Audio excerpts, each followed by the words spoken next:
എല്ലാവർക്കും നമസ്കാരം. ഇന്നത്തെ നമ്മളുടെ ഇൻട്രൊഡക്ഷൻ ടു സോഷ്യോളജി എന്ന പേപ്പറിന്റെ ആദ്യത്തെ യൂണിറ്റ് ആണ് ഈ ക്ലാസ്സിലൂടെ നമ്മൾ പഠിക്കാനായിട്ട് പോകുന്നത്. അപ്പൊ ആദ്യത്തെ യൂണിറ്റിന്റെ പേരെന്ന് പറയുന്നത് തിങ്കിങ് സോഷ്യോളജിക്കലി എന്നതാണ്. അതായത് സോഷ്യോളജിക്കലി നമ്മൾ എങ്ങനെയാണ് സമൂഹത്തെയും സാമൂഹിക ബന്ധങ്ങളെയും ചുറ്റുപാടുകളെയും എല്ലാം തന്നെ തിങ്ക് ചെയ്യുന്നത്. അപ്പൊ അതാണ് ഈ ഒരു യൂണിറ്റിലൂടെ നമ്മൾ ഡിസ്കസ് ചെയ്യാനായിട്ട് പോകുന്നത്. അപ്പൊ അതിനായിട്ട് നമ്മൾ രണ്ട് തിയറിസ്റ്റുകളാണ് അല്ലെങ്കിൽ രണ്ട് സോഷ്യോളജിസ്റ്റുകളെയാണ് നമ്മളിവിടെ പ്രധാനമായിട്ട് ഡീൽ ചെയ്യുന്നത്. സി റൈറ്റ് മിൽസും അതോടൊപ്പം തന്നെ സിഗ്മണ്ട് ബൗമാനും. ഈ രണ്ടുപേരെയും എടുത്തുകൊണ്ടിട്ട് നമ്മൾ സമൂഹത്തെ ഒരു സാമൂഹിക രീതിയിൽ അല്ലെങ്കിൽ സോഷ്യോളജിക്കലി നമ്മൾ എന്ത് ചെയ്യാൻ പോവാണ്, അനലൈസ് ചെയ്യുന്നത് ഈ ഒരു യൂണിറ്റിലൂടെ പോവുകയാണ്. അപ്പോ ഇവിടെ ആദ്യം തന്നെ നമ്മൾ മനസ്സിലാക്കേണ്ടത്, അതായത് സിഗ്മണ്ട് ബൗമാൻ എന്ന് പറയുന്ന ഒരു സോഷ്യോളജിസ്റ്റിന്റെ അണ്ടർസ്റ്റാൻഡിങ്ങിൽ അദ്ദേഹം പറയുന്നത് ഇങ്ങനെയാണ്: സമൂഹത്തിൽ നടന്ന എല്ലാ കാര്യങ്ങളെയും നമുക്ക് മനസ്സിലാക്കാനായിട്ട് സാധിക്കുന്നത് പവറിനെ അടിസ്ഥാനപ്പെടുത്തിയിട്ടെന്നാണ്. അതായത് പവർ നമ്മുടെ സാമൂഹിക ബന്ധങ്ങളെയും അല്ലെങ്കിൽ സമൂഹത്തിൽ നടക്കുന്ന പല കാര്യങ്ങളിലും പവർ എന്ന് പറയുന്നത് വളരെയധികം സ്വാധീനം അർഹിക്കുന്ന ഒന്നാണ്, അല്ലെങ്കിൽ വളരെയധികം ഇൻഫ്ലുവൻസ് ചെയ്യുന്ന ഒന്നായിട്ടാണ് പറയുന്നത്. ഇപ്പൊ സമൂഹത്തിൽ ഉണ്ടാകുന്ന പല മാറ്റങ്ങളും അല്ലെങ്കിൽ സാമൂഹിക ചിന്തയിൽ ഉണ്ടാകുന്ന മാറ്റങ്ങൾക്കൊക്കെ തന്നെ പവറിനൊരു റോൾ ഉണ്ടെന്ന രീതിയിലാണ് പറഞ്ഞു വെക്കുന്നത്. അടുത്ത ഒരു സോഷ്യോളജിസ്റ്റ് ആയിട്ടുള്ള സി റൈറ്റ് മിൽസ് ആണ് പറയുന്നത്. അപ്പോൾ സി റൈറ്റ് മിൽസ് പറഞ്ഞു വെക്കുന്നത് അദ്ദേഹത്തിന്റെ ഏറ്റവും ഇമ്പോർട്ടന്റ് ആയിട്ടുള്ള ഒരു കോൺസെപ്റ്റിലൂടെ ഈ ഒരു പോർഷൻ മുന്നോട്ട് പോകുന്നത്. അദ്ദേഹം പറയുന്നത് സോഷ്യോളജിക്കൽ ഇമാജിനേഷൻ എന്ന് പറയുന്ന ഒരു കോൺസെപ്റ്റിനെ പറ്റിയിട്ടാണ്. അപ്പോൾ ആ ഒരു കോൺസെപ്റ്റിലൂടെയാണ് നമ്മൾ ഈ ഒരു മൊഡ്യൂളിൽ നമ്മൾ ഡിസ്കസ് ചെയ്യുന്നത്. അപ്പോ അദ്ദേഹത്തിന്റെ കാഴ്ചപ്പാട് അദ്ദേഹം പറയുന്നത് ഇങ്ങനെയാണ്: ചരിത്രവും അതോടൊപ്പം തന്നെ നമ്മുടെ വാല്യൂസിനും തന്നെ നമ്മൾ ഇന്ന് നിലനിൽക്കുന്ന അവസ്ഥയുമായിട്ട് വളരെയധികം ബന്ധമുണ്ട്. ഇന്ന് ഞാൻ ആരായിരിക്കുന്നു അല്ലെങ്കിൽ എന്തായിരിക്കുന്നു, അല്ലെങ്കിൽ നിങ്ങൾ ആരായിരിക്കുന്നു എന്തായിരിക്കുന്നു എന്നതിന് ചരിത്രത്തിനും അതോടൊപ്പം തന്നെ മൂല്യങ്ങൾക്കും വലിയൊരു പങ്കുണ്ടെന്നാണ് അദ്ദേഹം പറഞ്ഞു വെക്കുന്നത്. ഈ അധ്യായത്തിന്റെ ഡീറ്റെയിൽഡ് ആയിട്ടുള്ള പോർഷനിലേക്ക് പോവാം. അതായത് ഇതിന്റെ ഒരു ഇൻട്രൊഡക്ഷൻ പോലെയാണ് ഇപ്പൊ ഞാൻ പറഞ്ഞു തന്നത്. സിഗ്മണ്ട് ബൗമാനെയും അതോടൊപ്പം തന്നെ സി റൈറ്റ് മിൽസ്, ഇവർ രണ്ടിലൂടെയാണ് നമ്മൾ എങ്ങനെയാണ് തിങ്കിങ് സോഷ്യോളജിക്കലി, അതായത് നമ്മൾ സാധാരണ രീതിയിൽ ചിന്തിക്കുന്നതിൽ നിന്ന് വ്യത്യസ്തമായി സോഷ്യോളജിക്കൽ തിങ്കിങ്ങിന്റെ പ്രാധാന്യം എന്താണെന്ന് ഈ യൂണിറ്റ് പഠിക്കുന്നതിലൂടെ നമുക്ക് മനസ്സിലാക്കാനായിട്ട് സാധിക്കും. അപ്പൊ ആദ്യം തന്നെ നമ്മൾ അതിലേക്ക് പോകുന്നത്, അതിന്റെ പ്രധാനപ്പെട്ട ഒബ്ജക്റ്റീവ്സ് ഏതൊക്കെയാണെന്ന്: sociological methods as they are used to observe, interpret and validate the data about society. അതായത് സോഷ്യോളജിക്കൽ മെത്തേഡുകളിലൂടെ നമ്മൾ എന്ത് ചെയ്യാൻ ശ്രമിക്കുകയാണ്, സമൂഹത്തിലുള്ള പല സാമൂഹിക യാഥാർത്ഥ്യങ്ങളെയും സമൂഹത്തിൽ നിന്ന് നമുക്ക് ലഭിച്ചിരിക്കുന്ന പല വിവരങ്ങളെയും ഒക്കെ തന്നെ ഇന്റർപ്രറ്റ് ചെയ്യാനായിട്ട് നമ്മൾ സോഷ്യോളജിക്കൽ മെത്തേഡിലൂടെ ശ്രമിക്കുകയാണ്. ഇതാണ് ആദ്യത്തെ ഒബ്ജക്റ്റീവ് ആയിട്ട് പറയുന്നത്. രണ്ടാമതായി പറയുന്നത് sociological way of looking at reality of everyday life. അതായത് നമ്മൾ ദൈനംദിന ജീവിതത്തിൽ നടക്കുന്ന കാര്യങ്ങളെ സോഷ്യോളജിക്കലി നമ്മൾ അണ്ടർസ്റ്റാൻഡ് ചെയ്യാനായിട്ട് അല്ലെങ്കിൽ സോഷ്യോളജിക്കലി നമ്മൾ നോക്കിക്കാണാനായിട്ട് പോവാണ്. അതായത് ഒരു പ്രവർത്തനത്തെ, ഒരു മനുഷ്യന്റെ ദിനം പ്രതി നടക്കുന്ന അല്ലെങ്കിൽ ഓരോ ദിനങ്ങളിൽ നടക്കുന്ന കാര്യങ്ങളില് നമ്മൾ ഒരു സോഷ്യോളജിക്കൽ ആയിട്ടുള്ള ഒരു വ്യൂ പോയിന്റ് നമ്മൾ അതിനെ എങ്ങനെയാണ് നോക്കിക്കാണാൻ പോകുന്നത്. അടുത്തത് മേജർ കോൺസെപ്റ്റ് ഓഫ് സോഷ്യോളജി, അതായത് സോഷ്യോളജിയിൽ പരാമർശിക്കുന്ന പ്രധാനപ്പെട്ട കോൺസെപ്റ്റുകൾ അല്ലെങ്കിൽ ആശയങ്ങൾ ഏതൊക്കെയാണെന്ന് നമ്മൾ പഠിക്കുന്നു. Lastly sociology and other discipline, അതായത് അവിടെ വരുന്നത് സോഷ്യോളജിയെയും ഡിസിപ്ലിനെയും ജസ്റ്റ് ഒന്ന് ഇങ്ങനെ അനലൈസ് ചെയ്യാനായിട്ട്, അല്ലെങ്കിൽ അതിന്റെ ഒരു അതായത് ഇന്നത്തെ റെലവൻസ് വെച്ച് അല്ലെങ്കിൽ ഇന്നത്തെ നമ്മുടെ സമൂഹത്തെ അണ്ടർസ്റ്റാൻഡ് ചെയ്യുന്നതിന് അല്ലെങ്കിൽ സാമൂഹിക കാര്യങ്ങൾ അണ്ടർസ്റ്റാൻഡ് ചെയ്യുന്നതിന് സോഷ്യോളജിയും അതോടൊപ്പം തന്നെ മറ്റു ഡിസിപ്ലിനും എങ്ങനെയാണ് എന്ന രീതിയിലാണ് ഇത് മുന്നോട്ടേക്ക് പോകുന്നത്. അപ്പൊ നമുക്ക് ആദ്യം തന്നെ പറയുന്നത് സോഷ്യോളജിക്കൽ മെത്തേഡ്സിനെ പറ്റിയിട്ടാണ്. അതായത് പൊതുവെ നമുക്കറിയാം, നമ്മൾ ഇപ്പൊ ഒരു റിസർച്ച് ചെയ്യുകയാണെന്നുണ്ടെങ്കിൽ നമ്മൾ ആദ്യം മനസ്സിലാക്കേണ്ടത് എങ്ങനെയാണ്, ഇപ്പൊ എല്ലാ റിസർച്ചുകൾക്കും ഉള്ളത് ഒരു പൊതു സ്വഭാവമാണ്. അതായത് ഡേറ്റ കളക്ട് ചെയ്യുന്നു, ആ കളക്ട് ചെയ്ത ഡേറ്റയെ നമ്മൾ അനലൈസ് ചെയ്യുന്നു. അതായത് നമുക്കൊരു കാര്യം കണ്ടെത്തണം എന്നുണ്ടെങ്കിൽ നമ്മൾ ആദ്യം എന്താ ചെയ്യുന്നത്, നമ്മൾ ആദ്യം തന്നെ പോയിട്ട് ഒരു ഡേറ്റ, അതായത് ഫീൽഡിലേക്ക് ചെല്ലുന്നു. എവിടെയാണ് നമുക്ക് കണ്ടെത്തേണ്ട വിവരങ്ങൾ എന്നത് നമ്മൾ അവിടേക്ക് ചെല്ലുന്നു, ആവശ്യമായ വിവരങ്ങൾ ശേഖരിക്കുന്നു. ആ ശേഖരിച്ച വിവരങ്ങളെ നമ്മൾ എന്ത് ചെയ്യുന്നു, ചില നിശ്ചിത മെത്തേഡുകൾ ഉപയോഗിച്ചുകൊണ്ട് ക്രോഡീകരിക്കുന്നു. അങ്ങനെ അതിൽ നിന്ന് ഫൈനൽ ആയിട്ടുള്ള ഒരു കൺക്ലൂഷനിലേക്ക് നമ്മൾ എത്തിച്ചേരുന്നു. ഇതാണ് നമ്മൾ യൂഷ്വലി കണ്ടുവരുന്ന ഒരു മെത്തേഡ് എന്ന് പറയുന്നത്. അപ്പൊ അതിനെയാണ് അദ്ദേഹം പറയുകയാണ് അബ്സ്ട്രാക്റ്റഡ് എംപരിസിസം എന്നാണ് അതിന് നമ്മൾ പറഞ്ഞു വരുന്നത്. അതായത് ഇത്തരത്തിലുള്ള ഒരു മെത്തേഡിനെ, അതായത് നമ്മൾ ഇത്തരത്തില് സമൂഹത്തിലോ അല്ലെങ്കിൽ സാമൂഹിക ചുറ്റുപാടിലുള്ള കാര്യങ്ങളെ പൊതുവായ റിസർച്ചിലൂടെ കണ്ടെത്തുന്ന ഒരു രീതിയെ നമ്മൾ പറയാ അബ്സ്ട്രാക്റ്റഡ് എംപിരിസിസം എന്ന രീതിയിലാണ് പറയാ. അപ്പൊ സി റൈറ്റ് മിൽസ് ആണ് അതിനെ പറ്റി പറയുകയാണ് അദ്ദേഹം. അതായത് സോഷ്യോളജി എടുത്തു നോക്കിക്കഴിഞ്ഞിട്ടുണ്ടെങ്കിലും ഇത്തരത്തിലുള്ള അബ്സ്ട്രാക്റ്റഡ് എംപിരിസിസം മെത്തേഡുകളാണ് പലപ്പോഴും നമ്മൾ യൂസ് ചെയ്യുന്നത്. അതായത് അതിലൂടെയാണ് നമ്മൾ എന്ത് ചെയ്യാനായിട്ട് ശ്രമിക്കുന്നത്, പല കാര്യങ്ങളെയും മനസ്സിലാക്കാനും ഒക്കെ ശ്രമിക്കുന്നത്. And the abstracted empiricism is more concern with the philosophy of science, the scientific method rather than what study is all about. അതായത് ഈ അബ്സ്ട്രാക്റ്റഡ് എംപിരിസിസം വഴിയായിട്ട് നമ്മൾ ശ്രമിക്കുന്നത് എങ്ങനെയാണ്, ഒരു ഫിലോസഫി ഓഫ് സയൻസ് ആണത്. അതായത് ഫിലോസഫി ഓഫ് സയൻസ് ആണ് ഈ അബ്സ്ട്രാക്റ്റഡ് എംപിരിസിസം എന്ന് പറയുന്നത്. അതോടെ അല്ലാതെ അതിൽ എന്താണ് അല്ലെങ്കിൽ അതിൽ കൂടുതലായ ഇൻഫർമേഷനിലേക്ക് നമ്മൾ എത്തിച്ചേരാനായിട്ട് ഇതിലൂടെ സാധിക്കുന്നില്ലെന്നാണ് പറഞ്ഞു വെക്കുക. And Paul F Lazarsfeld has explained how abstracted empiricism can be used as a style of work and regarded as sociologists as the methodologies of all social science. അപ്പോൾ പോൾ എഫ് ലേസർഫെൽഡ്സ് ഒക്കെ പറഞ്ഞു വെക്കുന്നുണ്ട് എങ്ങനെയാണ് സോഷ്യോളജിയിൽ ഇത്തരത്തിലുള്ള അബ്സ്ട്രാക്റ്റഡ് എംപിരിസിസംസ് യൂസ് ചെയ്യുന്നതെന്ന്. അതായത് നമ്മൾ sociology പഠിക്കുമ്പോഴും ഈ ഒരു മെത്തേഡിലൂടെ തന്നെയാണ് എന്ത് ചെയ്യുന്നത്, ഡേറ്റാസ് ഒക്കെ കളക്ട് ചെയ്യുക. നമ്മളിപ്പോ സമൂഹത്തെ പറ്റി പഠിക്കണം, അല്ലെങ്കിൽ ഒരു സാമൂഹിക സ്ഥാപനത്തെ പറ്റി പഠിക്കണം, സമൂഹത്തിലുള്ള ഏതെങ്കിലും ഒരു എലമെന്റിനെ പറ്റി പഠിക്കണം ഒക്കെ ഉണ്ടെങ്കിൽ നമ്മൾ എന്താ ചെയ്യുന്നത്, ഇതുപോലെ തന്നെ ഈ ഒരു അബ്സ്ട്രാക്റ്റഡ് എംപിരിസിസം മെത്തേഡ് തന്നെയാണ് യൂസ് ചെയ്യുക. പക്ഷെ സോഷ്യോളജിയിൽ അതിൽ നിന്ന് കുറച്ച് വ്യത്യസ്തമായ രീതിയിൽ അതിനെ കാണേണ്ടതുണ്ട്. അബ്സ്ട്രാക്റ്റഡ് എംപിരിസിസം മാത്രമായി നിന്നുകൊണ്ട് നമുക്ക് സോഷ്യോളജിയെ അല്ലെങ്കിൽ സമൂഹത്തെ പഠിക്കാനായിട്ട് സാധ്യമായിരിക്കുകയില്ല. Sociologists try to focusing on what is happening and how it is happening. ഇപ്പൊ സോഷ്യോളജിസ്റ്റിനെ സംബന്ധിച്ചിടത്തോളം ആ ഒരു മെത്തേഡിലൂടെ അവർ കണ്ടെത്താൻ ശ്രമിക്കുന്നത് എങ്ങനെയാണ് അത് ഉണ്ടായത്. ഇപ്പൊ ഒരു കാര്യം ഒരു വിവരം ലഭിച്ചു, അല്ലെങ്കിൽ നമുക്കൊരു കാര്യത്തെ പഠിക്കണം എന്നുണ്ടെങ്കിൽ ആ നടന്നിട്ടുള്ള പ്രതിഭാസം എങ്ങനെയാണ് അവിടെ ഉണ്ടായത്, അല്ലെങ്കിൽ എന്തുകൊണ്ടാണ് അത് ഉണ്ടായത് എന്ന രീതിയിലേക്ക് സോഷ്യോളജിസ്റ്റുകൾ എപ്പോഴും തന്നെ പോകാനായിട്ട് ശ്രമിക്കുന്നുണ്ട്.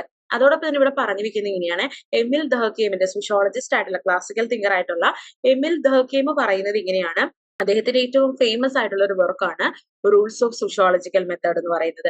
അപ്പൊ ആ വർക്കിലൂടെ അദ്ദേഹം പറഞ്ഞു വെക്കുന്നത് ഇങ്ങനെയാണ്, സമൂഹത്തിലെ സോഷ്യൽ ഫാക്ടുകളെ പറ്റിയിട്ടാണ് അദ്ദേഹം പറഞ്ഞു വെക്കുന്നത്. അതായത് സോഷ്യൽ ഫാക്ട് എന്ന് പറയുന്ന ഐഡിയയാണ് അദ്ദേഹം പറയാ. ഈ സോഷ്യൽ ഫാക്ടുകൾ എന്ന് പറയുന്നത് സമൂഹത്തെ മനസ്സിലാക്കാനായിട്ട് നമ്മളെ സഹായിക്കുന്നുണ്ടെന്ന് അദ്ദേഹം പറയുകയാണ്. അപ്പൊ അദ്ദേഹം പറയുന്നത് ഇങ്ങനെയാണ്, സമൂഹത്തിലുള്ള ഒരു സോഷ്യൽ ഫാക്ടിനെ മനസ്സിലാക്കണം എന്നുണ്ടെങ്കിൽ മറ്റ് സോഷ്യൽ ഫാക്ടുകളെ കൂടി നമ്മൾ കൂട്ടിച്ചേർക്കുമ്പോൾ അല്ലെങ്കിൽ ഒരുമിച്ചാക്കുമ്പോഴാണ് നമുക്ക് ഒരു സോഷ്യൽ ഫാക്ടിനെ മനസ്സിലാക്കാനായിട്ട് സാധിക്കുള്ളത്. അതായത് ഇപ്പൊ കൾച്ചർ എന്ന് പറയുന്നത് ഒരു സോഷ്യൽ ഫാക്ട്, വാല്യൂ എന്ന് പറയുന്നത് ഒരു സോഷ്യൽ ഫാക്ട്, അല്ലെങ്കിൽ റിലീജൻ എന്ന് പറയുന്നത് ഒരു സോഷ്യൽ ഫാക്ട്. ഈ സോഷ്യൽ ഫാക്ടിനെ മനസ്സിലാക്കണം എന്നുണ്ടെങ്കിൽ അത് ഒരെണ്ണം എന്നത് വെച്ചിട്ട് നമുക്ക് മനസ്സിലാക്കാൻ സാധിക്കില്ല. പല സോഷ്യൽ ഫാക്ടുകളെ കണക്ട് ചെയ്യുമ്പോഴാണ് ആ സോഷ്യൽ ഫാക്ടുകൾക്ക് മീനിങ് വരുന്നതും. അങ്ങനെയാണ് നമ്മൾ സോഷ്യോളജിയിൽ കാര്യങ്ങളെ മനസ്സിലാക്കാനായിട്ട് ശ്രമിക്കുന്നത് എന്നാ പറയാം. അപ്പോൾ സോഷ്യോളജിയിൽ നമ്മൾ ഉപയോഗിക്കുന്ന ഒരു സയന്റിഫിക് മെത്തേഡ് എന്ന് പറയുന്നത് അബ്സ്ട്രാക്റ്റഡ് ആയിട്ടുള്ള എംപിരിസിസം മെത്തേഡുകളും. അതായത് അബ്സ്ട്രാക്റ്റഡ് എംപിരിസിസം എന്ന് പറയുമ്പോൾ നമ്മൾ എന്താ പറഞ്ഞത്, അതായത് ഒരു ഡേറ്റ അല്ലെങ്കിൽ ഒരു ഇൻഫർമേഷനെ നമുക്ക് ആവശ്യമുണ്ട്, അല്ലെങ്കിൽ നമുക്കൊരു കാര്യത്തെ അണ്ടർസ്റ്റാൻഡ് ചെയ്യണമെങ്കിൽ നമ്മൾ ഫീൽഡിൽ ചെല്ലുന്നു, ഡേറ്റ കളക്ട് ചെയ്യുന്നു, അതിനെ ക്രമീകരിക്കുന്നു, അതിനെ അനലൈസ് ചെയ്യുന്നു, ദെൻ ഫൈനലൈസ് ചെയ്യുന്നു. അപ്പൊ ഈ മെത്തേഡും യൂസ് ചെയ്യുന്നുണ്ട്. അതോടൊപ്പം തന്നെ സോഷ്യോളജിസ്റ്റുകൾ യൂസ് ചെയ്യുന്ന ഒരു മെത്തേഡായിട്ടാണ് പറയുക സയന്റിഫിക് ആയിട്ടുള്ള രീതിയിൽ എന്തുകൊണ്ട് അത് എങ്ങനെ ഉണ്ടായി, അല്ലെങ്കിൽ എന്താണ് അതിന്റെ റീസൺസ് എന്ന് കണ്ടെത്താനും സോഷ്യോളജിസ്റ്റുകൾ ശ്രമിക്കുന്നുണ്ട്. അപ്പോൾ എമിൽ ദർക്കീം പറഞ്ഞു വെക്കുകയാണ്, സോഷ്യൽ ഫാക്ടുകൾ അല്ലെങ്കിൽ സോഷ്യൽ ഫാക്ടുകളെ മനസ്സിലാക്കുന്നത് സമൂഹത്തിലെ പല കാര്യങ്ങളെയും മനസ്സിലാക്കാനായിട്ട് നമ്മളെ സഹായിക്കുന്നുണ്ട് എന്നാണ് അദ്ദേഹം പറഞ്ഞു വെക്കുന്നത്. ഇനി അടുത്തത് നമ്മൾ നോക്കാനായിട്ട് പോകുന്നത് സോഷ്യോളജി ഇൻ എവരിഡേ ലൈഫ്. എങ്ങനെയാണ് നമ്മൾ സോഷ്യോളജിയെ എല്ലാ ദൈനംദിന ജീവിതത്തിലേക്ക് നമുക്ക് അപ്ലൈ ചെയ്യാൻ പറ്റുന്നത് നോക്കാം. അതായത് സോഷ്യോളജി അദ്ദേഹത്തിന്റെ ഒരു ഇമ്പോർട്ടന്റ് ആയിട്ടുള്ള ഒരു കോൺസെപ്റ്റ് ആയിരുന്നു ദ പ്രോമിസ് എന്ന് പറയുന്നത്. അപ്പൊ അതിനകത്ത് അദ്ദേഹം ഒരു ട്രാപ്പിനെ പറ്റിയിട്ടാണ് പറഞ്ഞു വെക്കുന്നത്. അതായത് അദ്ദേഹം പറയുന്നത് ഇങ്ങനെയാണ്, സി റൈറ്റ് മിൽസ് ആണ് ഈ പറഞ്ഞു വെക്കുന്നത് കേട്ടോ. അപ്പൊ സി റൈറ്റ് മിൽസ് പറയുന്നത് ഇങ്ങനെയാണ്, അതായത് സി റൈറ്റ് മിൽസിന്റെയാണ് ദ പ്രോമിസ് എന്ന് പറയുന്ന കോൺസെപ്റ്റ്. അതിൽ അദ്ദേഹം പറയുന്ന അല്ലെങ്കിൽ ആ ഒരു ഇതിൽ പറയുന്ന ഒരു ഇമ്പോർട്ടന്റ് ആയിട്ടുള്ള ഒരു കോൺസെപ്റ്റ് ആണ് ട്രാപ്പ് എന്ന് പറയുന്നത്. അപ്പൊ അതിൽ പറയുന്ന അദ്ദേഹം എങ്ങനെയാണ്, അതായത് നമ്മളുടെ സമൂഹത്തിൽ ഉണ്ടാവുന്ന ചേഞ്ചസിനെ പറ്റിയിട്ട് പറയുകയാണ്. Referring to the social change that occur which affects the ordinary man. അതായത് സമൂഹത്തിൽ ഉണ്ടാകുന്ന എല്ലാ മാറ്റങ്ങളും സമൂഹത്തിലെ മനുഷ്യനെ നല്ല രീതിയിലുള്ള ഒരു എന്താ പറയാ മാറ്റങ്ങൾ അവരിലും ഉണ്ടാക്കുന്നുണ്ട്. അതായത് സമൂഹത്തിൽ നമ്മുടെ ചുറ്റുപാടും മാറ്റം ഉണ്ടായി, ചുറ്റുപാടും മാറ്റം ഉണ്ടാകുമ്പോൾ അത് നമ്മളിലും എന്തുണ്ടാക്കുന്നുണ്ട്, മാറ്റങ്ങള് സൃഷ്ടിക്കുന്നുണ്ട്. certain external influences which transcends the internal human space, and both are interrelated, but it's unfortunate that the social being do not relate to them too. അതായത് ഇതിൽ പറയുന്നത് ഇങ്ങനെയാണ്, അതായത് നമ്മുടെ സമൂഹത്തില് പൊതുവെ നടക്കുമ്പോൾ നമ്മുടെ ഉള്ളിൽ, അതായത് ഇന്റേണൽ ആയിട്ടുള്ള കുറെ ഫാക്ടേഴ്സ് ഉണ്ട്, എക്സ്റ്റേണൽ ആയിട്ട് നമുക്ക് കാണാനായിട്ട് സാധിക്കും. അപ്പൊ അദ്ദേഹം പറയുന്നത് ഇങ്ങനെയാണ്, നമ്മൾക്ക് ഇപ്പൊ നമ്മുടെ ലൈഫിൽ ഉണ്ടാവുന്ന ഒരു സാമൂഹിക മാറ്റം എന്ന് പറയുന്നത് വെറുതെ ഉടലെടുക്കുന്നവയല്ല. നമ്മളുടെ ഉള്ളിൽ ഉണ്ടാവുന്ന അല്ലെങ്കിൽ ഇന്റേണൽ ആയിട്ടുള്ളതും എക്സ്റ്റേണൽ ആയിട്ടുള്ളതും ഇൻഫ്ലുവൻസുകൾ തമ്മിൽ ചേരുമ്പോഴാണ് ഇത്തരത്തിലുള്ള മാറ്റങ്ങൾ അവിടെ രൂപം കൊള്ളുന്നതെന്നാണ് സി റൈറ്റ് മിൽസ് പറഞ്ഞു വെക്കുക. അദ്ദേഹം പറയുന്നത് ഇങ്ങനെയാണ്, ഇതൊരു ട്രാപ്പ് എന്നുള്ള രീതിയിലുള്ള അദ്ദേഹം പറയും. അതായത് സമൂഹത്തിൽ ഉണ്ടാകുന്ന മാറ്റം എന്ന് പറയപ്പെടുന്നത് വെറുതെ ഉണ്ടാകുന്നതല്ല, നമ്മുടെ ഉള്ളിൽ നിന്ന് മാത്രം വെറുതെ ജനിക്കുന്നതല്ല, പുറത്തെ ഒരു ഫോഴ്സും അതിന് കാരണമാകുന്നുണ്ട് എന്നാണ് അദ്ദേഹം അദ്ദേഹത്തിന്റെ വർക്കുകളിലൂടെ അല്ലെങ്കിൽ ആ ഒരു കോൺസെപ്റ്റിലൂടെ പറഞ്ഞു വയ്ക്കുന്നത്. പക്ഷെ മനുഷ്യൻ അത് എന്ത് ചെയ്യാൻ സാധിക്കുന്നില്ല, മനസ്സിലാക്കാനായിട്ട് സാധിക്കുന്നില്ല. അതായത് എന്റെ ഉള്ളിൽ ഒരു മാറ്റം ഉണ്ടാകുമ്പോ ആ മാറ്റത്തിന് കാരണം ഞാൻ മാത്രമാകണമെന്നില്ല, പകരം ആരുണ്ടാവുന്നുണ്ട്, എനിക്ക് എക്സ്റ്റേണൽ ആയിട്ട് വരുന്ന പല ഫോഴ്സസും എന്റെ മാറ്റത്തിനെ നിർണയിക്കുന്നുണ്ട്. മനസ്സിലായോ? അതാണ് അദ്ദേഹം പറഞ്ഞു വെക്കുന്നത്. And will give the agency to history as it shapes the human being and their destiny. അതോടൊപ്പം തന്നെ സി റൈറ്റ് മിൽസ് പറയുന്ന മറ്റൊന്നാണ് ഹിസ്റ്ററി, ചരിത്രത്തിന്റെ പ്രാധാന്യത്തെ പറ്റി പറയാണ്. അതായത് ചരിത്രം എന്ന് പറയപ്പെടുന്നതും മനുഷ്യന്റെ ഇത്തരത്തിലുള്ള എവരിഡേ ലൈഫിനെ നിർണ്ണയിക്കുന്നുണ്ട്. ഇപ്പൊ ഇന്ന് ഞാൻ എന്തായിരിക്കുന്നു എന്നതിന് എന്റെ ചരിത്രം അതിനൊരു പങ്ക് വഹിക്കുന്നുണ്ട്, അല്ലെങ്കിൽ ഞാൻ പാസ്റ്റിൽ എന്തായിരുന്നു എന്നത് എന്റെ നിലവിലത്തെ അവസ്ഥയെ അത് ബാധിക്കുന്നുണ്ട്. മനസ്സിലായോ? And the sociological imagination is constructed out of historical circumstances and values that are received. Thus, Americans remain unaware of how they impact other society. ഇനി സി റൈറ്റ് മിൽസ് ഇത്തരത്തിലുള്ള ഒരു എവരിഡേ ലൈഫിനെ അനലൈസ് ചെയ്യുന്നതിന് അല്ലെങ്കിൽ സമൂഹത്തെ സോഷ്യോളജിക്കലി അനലൈസ് ചെയ്യുന്നതിന് വേണ്ടി C right mills അല്ലെങ്കിൽ അമേരിക്കൻ സോഷ്യോളജിസ്റ്റ് ആയിട്ടുള്ള സി റൈറ്റ് മിൽസ് ഇൻട്രൊഡ്യൂസ് ചെയ്തിട്ടുള്ള ഒരു കോൺസെപ്റ്റ് ആയിരുന്നു സോഷ്യോളജിക്കൽ ഇമാജിനേഷൻ. അപ്പൊ ഈ സോഷ്യോളജിക്കൽ ഇമാജിനേഷൻ എന്ന് പറയപ്പെടുന്നത് എങ്ങനെയാണ് സമൂഹത്തെ ഒരു സോഷ്യോളജിസ്റ്റ് നോക്കി കാണേണ്ടത് എന്നതാണ് ഈ സോഷ്യോളജിക്കൽ ഇമാജിനേഷൻ എന്ന് പറയുന്ന കോൺസെപ്റ്റിലൂടെ പറയാം. അപ്പൊ ഈ ഒരു കോൺസെപ്റ്റിലാണ് അദ്ദേഹം നേരത്തെ പറഞ്ഞിട്ടുള്ള എല്ലാ കാര്യങ്ങളും അതിനകത്ത് തന്നെയാണ് വരിക. ഇന്റേണൽ എക്സ്റ്റേണൽ ഫോഴ്സസിനെ പറ്റി, ഹിസ്റ്ററിന്റെ പ്രാധാന്യത്തെ പറ്റിയിട്ടൊക്കെ തന്നെ ഈ പറയുന്ന വർക്കുകളിലൂടെ നമുക്ക് കാണാനായിട്ട് സാധിക്കുന്നുണ്ട്. And the social science introduce the reason through the comparative method. The analyst is one who can see the link between the two, history and individual. അപ്പൊ പറയാണ്, നമ്മൾ എപ്പോഴും സോഷ്യോളജിസ്റ്റുകൾ യൂസ് ചെയ്യേണ്ട മെത്തേഡിനെ പറ്റി, അതായത് ഈ സോഷ്യോളജിക്കൽ ഇമാജിനേഷൻ എന്ന് പറയുന്ന കോൺസെപ്റ്റിലൂടെ അദ്ദേഹം പറയാണ്, നമ്മൾ എങ്ങനെയാണ് ഒരു സമൂഹത്തെ നോക്കിക്കാണേണ്ടത്. അപ്പൊ അതിനായിട്ട് നമ്മൾ ഒരു സോഷ്യോളജിക്കൽ ഐ അവിടെ രൂപീകരിക്കുകയാണ്. അതായത് സോഷ്യോളജിക്കൽ ഐസ് എന്ന് പറഞ്ഞു കഴിഞ്ഞാല് നമ്മൾ മറ്റു മനുഷ്യരെ നോക്കിക്കാണുന്നത് പോലെ ആവരുത്. സോഷ്യോളജിസ്റ്റുകൾ സമൂഹത്തെ നോക്കിക്കാണുന്നത് വിഭിന്നമായിട്ടാണ്, അല്ലെങ്കിൽ വ്യത്യസ്തമായിട്ടാണെന്നാണ് പറയുക. അപ്പോൾ ആ വ്യത്യസ്തത എങ്ങനെയാണ് കൊണ്ടുവരേണ്ടത്, അല്ലെങ്കിൽ ആ വ്യത്യസ്തത എത്തരത്തിലാണ് വരുന്നത് എന്നതാണ് ബാക്കി പറയുന്നത്. അപ്പൊ അദ്ദേഹം പറയുന്ന ഒന്നാമത്തെ ഒന്നാണ് ഒരു കമ്പാരിറ്റീവ് മെത്തേഡ്സ് നമ്മൾ യൂസ് ചെയ്യാറുണ്ടെന്ന് പറയുക. അതായത് നമ്മൾ ഇന്ന് ആയിരിക്കുന്ന ഒരു സിറ്റുവേഷനെ അനലൈസ് ചെയ്യുമ്പോൾ അതിന്റെ പാസ്റ്റിനെ നമ്മൾ ലിങ്ക് ചെയ്യാറുണ്ട്, അല്ലെങ്കിൽ ഒരു മനുഷ്യനെയും ആ മനുഷ്യന്റെ ചരിത്രത്തെയും തമ്മിൽ ലിങ്ക് ചെയ്തിട്ടൊക്കെ നമ്മൾ മനസ്സിലാക്കാൻ ശ്രമിക്കുന്നു.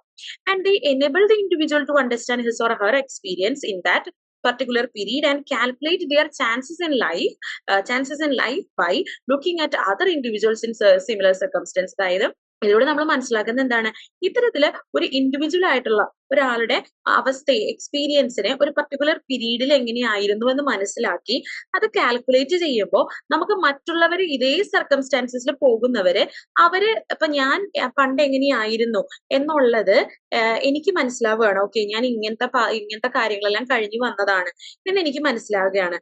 അപ്പോ എനിക്ക് യൂഷ്വലി എന്റെ പോലെ ഒരു സിറ്റുവേഷനിൽ നിന്ന് വരുന്നവരെയും എനിക്ക് മനസ്സിലാക്കാനായിട്ട് സാധിക്കും. അതായത് എന്റെ പോലെ തന്നെ പാസ്റ്റ് ഉണ്ടായിരുന്നവര് പിന്നീട് അത് എങ്ങനെയാകും എന്ന് എനിക്ക് കാൽക്കുലേറ്റ് ചെയ്യാനായിട്ട് പറ്റുമെന്നാണ് അദ്ദേഹം പറയുക.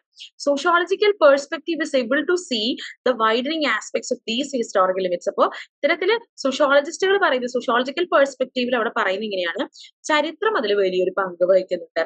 നമ്മുടെ സമൂഹത്തിൽ നടക്കുന്ന മാറ്റങ്ങൾക്കും സമൂഹത്തിൽ ഉണ്ടാവുന്ന എല്ലാ കാര്യങ്ങൾക്കും ചരിത്രത്തിന് അതിൻ്റെതായ ഒരു പങ്കുണ്ടെന്നാണ് പറഞ്ഞു വെക്കുന്നത്. And the special ability of sociologist is to connect the personal to the large context both historically and present circumstance. അപ്പോൾ സോഷ്യോളജിസ്റ്റിന്റെ ഒരു എബിലിറ്റി എന്ന് പറയപ്പെടുന്നത് എന്താണ്, അതായത് ബോത്ത് ഹിസ്റ്റോറിക്കൽ അല്ലെങ്കിൽ ഹിസ്റ്റോറിക്കൽ കോണ്ടെക്സ്റ്റിലും പ്രസന്റ് കോണ്ടെക്സ്റ്റിലും നിന്നുകൊണ്ട് ഒരു പേഴ്സണൽ കാര്യങ്ങൾ, അതായത് ഒരു വ്യക്തിയെ മനസ്സിലാക്കുന്നതിന് എങ്ങനെയാണ് ചരിത്രവും അതോടൊപ്പം എങ്ങനെയാണ് പ്രസന്റ് സർക്കംസ്റ്റാൻസസും എന്നതിലൂടെയാണ് സോഷ്യോളജിസ്റ്റുകൾ സാമൂഹിക ചുറ്റുപാടിനെ മനസ്സിലാക്കാൻ ശ്രമിക്കുന്നത്. അതായത് പണ്ട് എങ്ങനെയായിരുന്നു എന്നത് വെച്ച് മാത്രമല്ല സമൂഹത്തെ അനലൈസ് ചെയ്യുക, ഇന്നെങ്ങനെയാണ് സമൂഹം എന്നത് ഓർത്തുകൊണ്ടാണ് ഒരു സാമൂഹിക പ്രതിഭാസത്തെ സോഷ്യോളജിസ്റ്റുകൾ അനലൈസ് ചെയ്യാനായിട്ട് ശ്രമിക്കുന്നത്. The work of the sociologist to provide an explanation for personal, like a particular social issues, like a dowry to the large context, historical and circumstantial, that creates and maintains and is by the same analysis, the sociologist should be able to predict the transformation as well. അതായത് ഇത് അതുപോലെ തന്നെ ചെയ്യുന്ന മറ്റൊരു പ്രവർത്തനമാണ്, അതായത് സോഷ്യോളജിസ്റ്റുകൾ നടത്തുന്ന മറ്റൊരു പ്രവർത്തനത്തെ പറ്റിയിട്ടാണ് പറയാം. ഇതൊക്കെ അദ്ദേഹത്തിന്റെ സോഷ്യോളജിക്കൽ ഇമാജിനേഷൻ എന്ന് പറയുന്ന വർക്കിൽ പറയുന്നതാണ് കേട്ടോ. അദ്ദേഹം പറയുന്നത് ഇങ്ങനെയാണ്, അതായത് നമ്മൾക്കിപ്പോ ഇതിൽ രണ്ട് കാര്യങ്ങൾ നമുക്ക് പറയാൻ പറ്റും. പേഴ്സണൽ ഇഷ്യൂസും ഉണ്ടാകും, ട്രബിൾസും ഉണ്ടാവാറുണ്ട്, പേഴ്സണൽ ഇഷ്യൂസും ഉണ്ടാവാറുണ്ട്.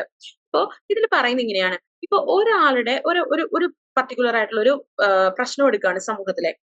ആ പ്രശ്നത്തെ നമ്മൾ ഒരാളുടെ പെർസ്പെക്റ്റീവിലേക്ക് ഒരെണ്ണം പഠിച്ചു കഴിയുമ്പോൾ അതിൽ നിന്നുകൊണ്ട് നമുക്ക് മൊത്തത്തിലുള്ള ഒരു ചുറ്റുപാടിനെയൊക്കെ നമുക്ക് ഇതിലൂടെ അനലൈസ് ചെയ്യാൻ സാധിക്കുമെന്നാണ് അദ്ദേഹം പറയാം.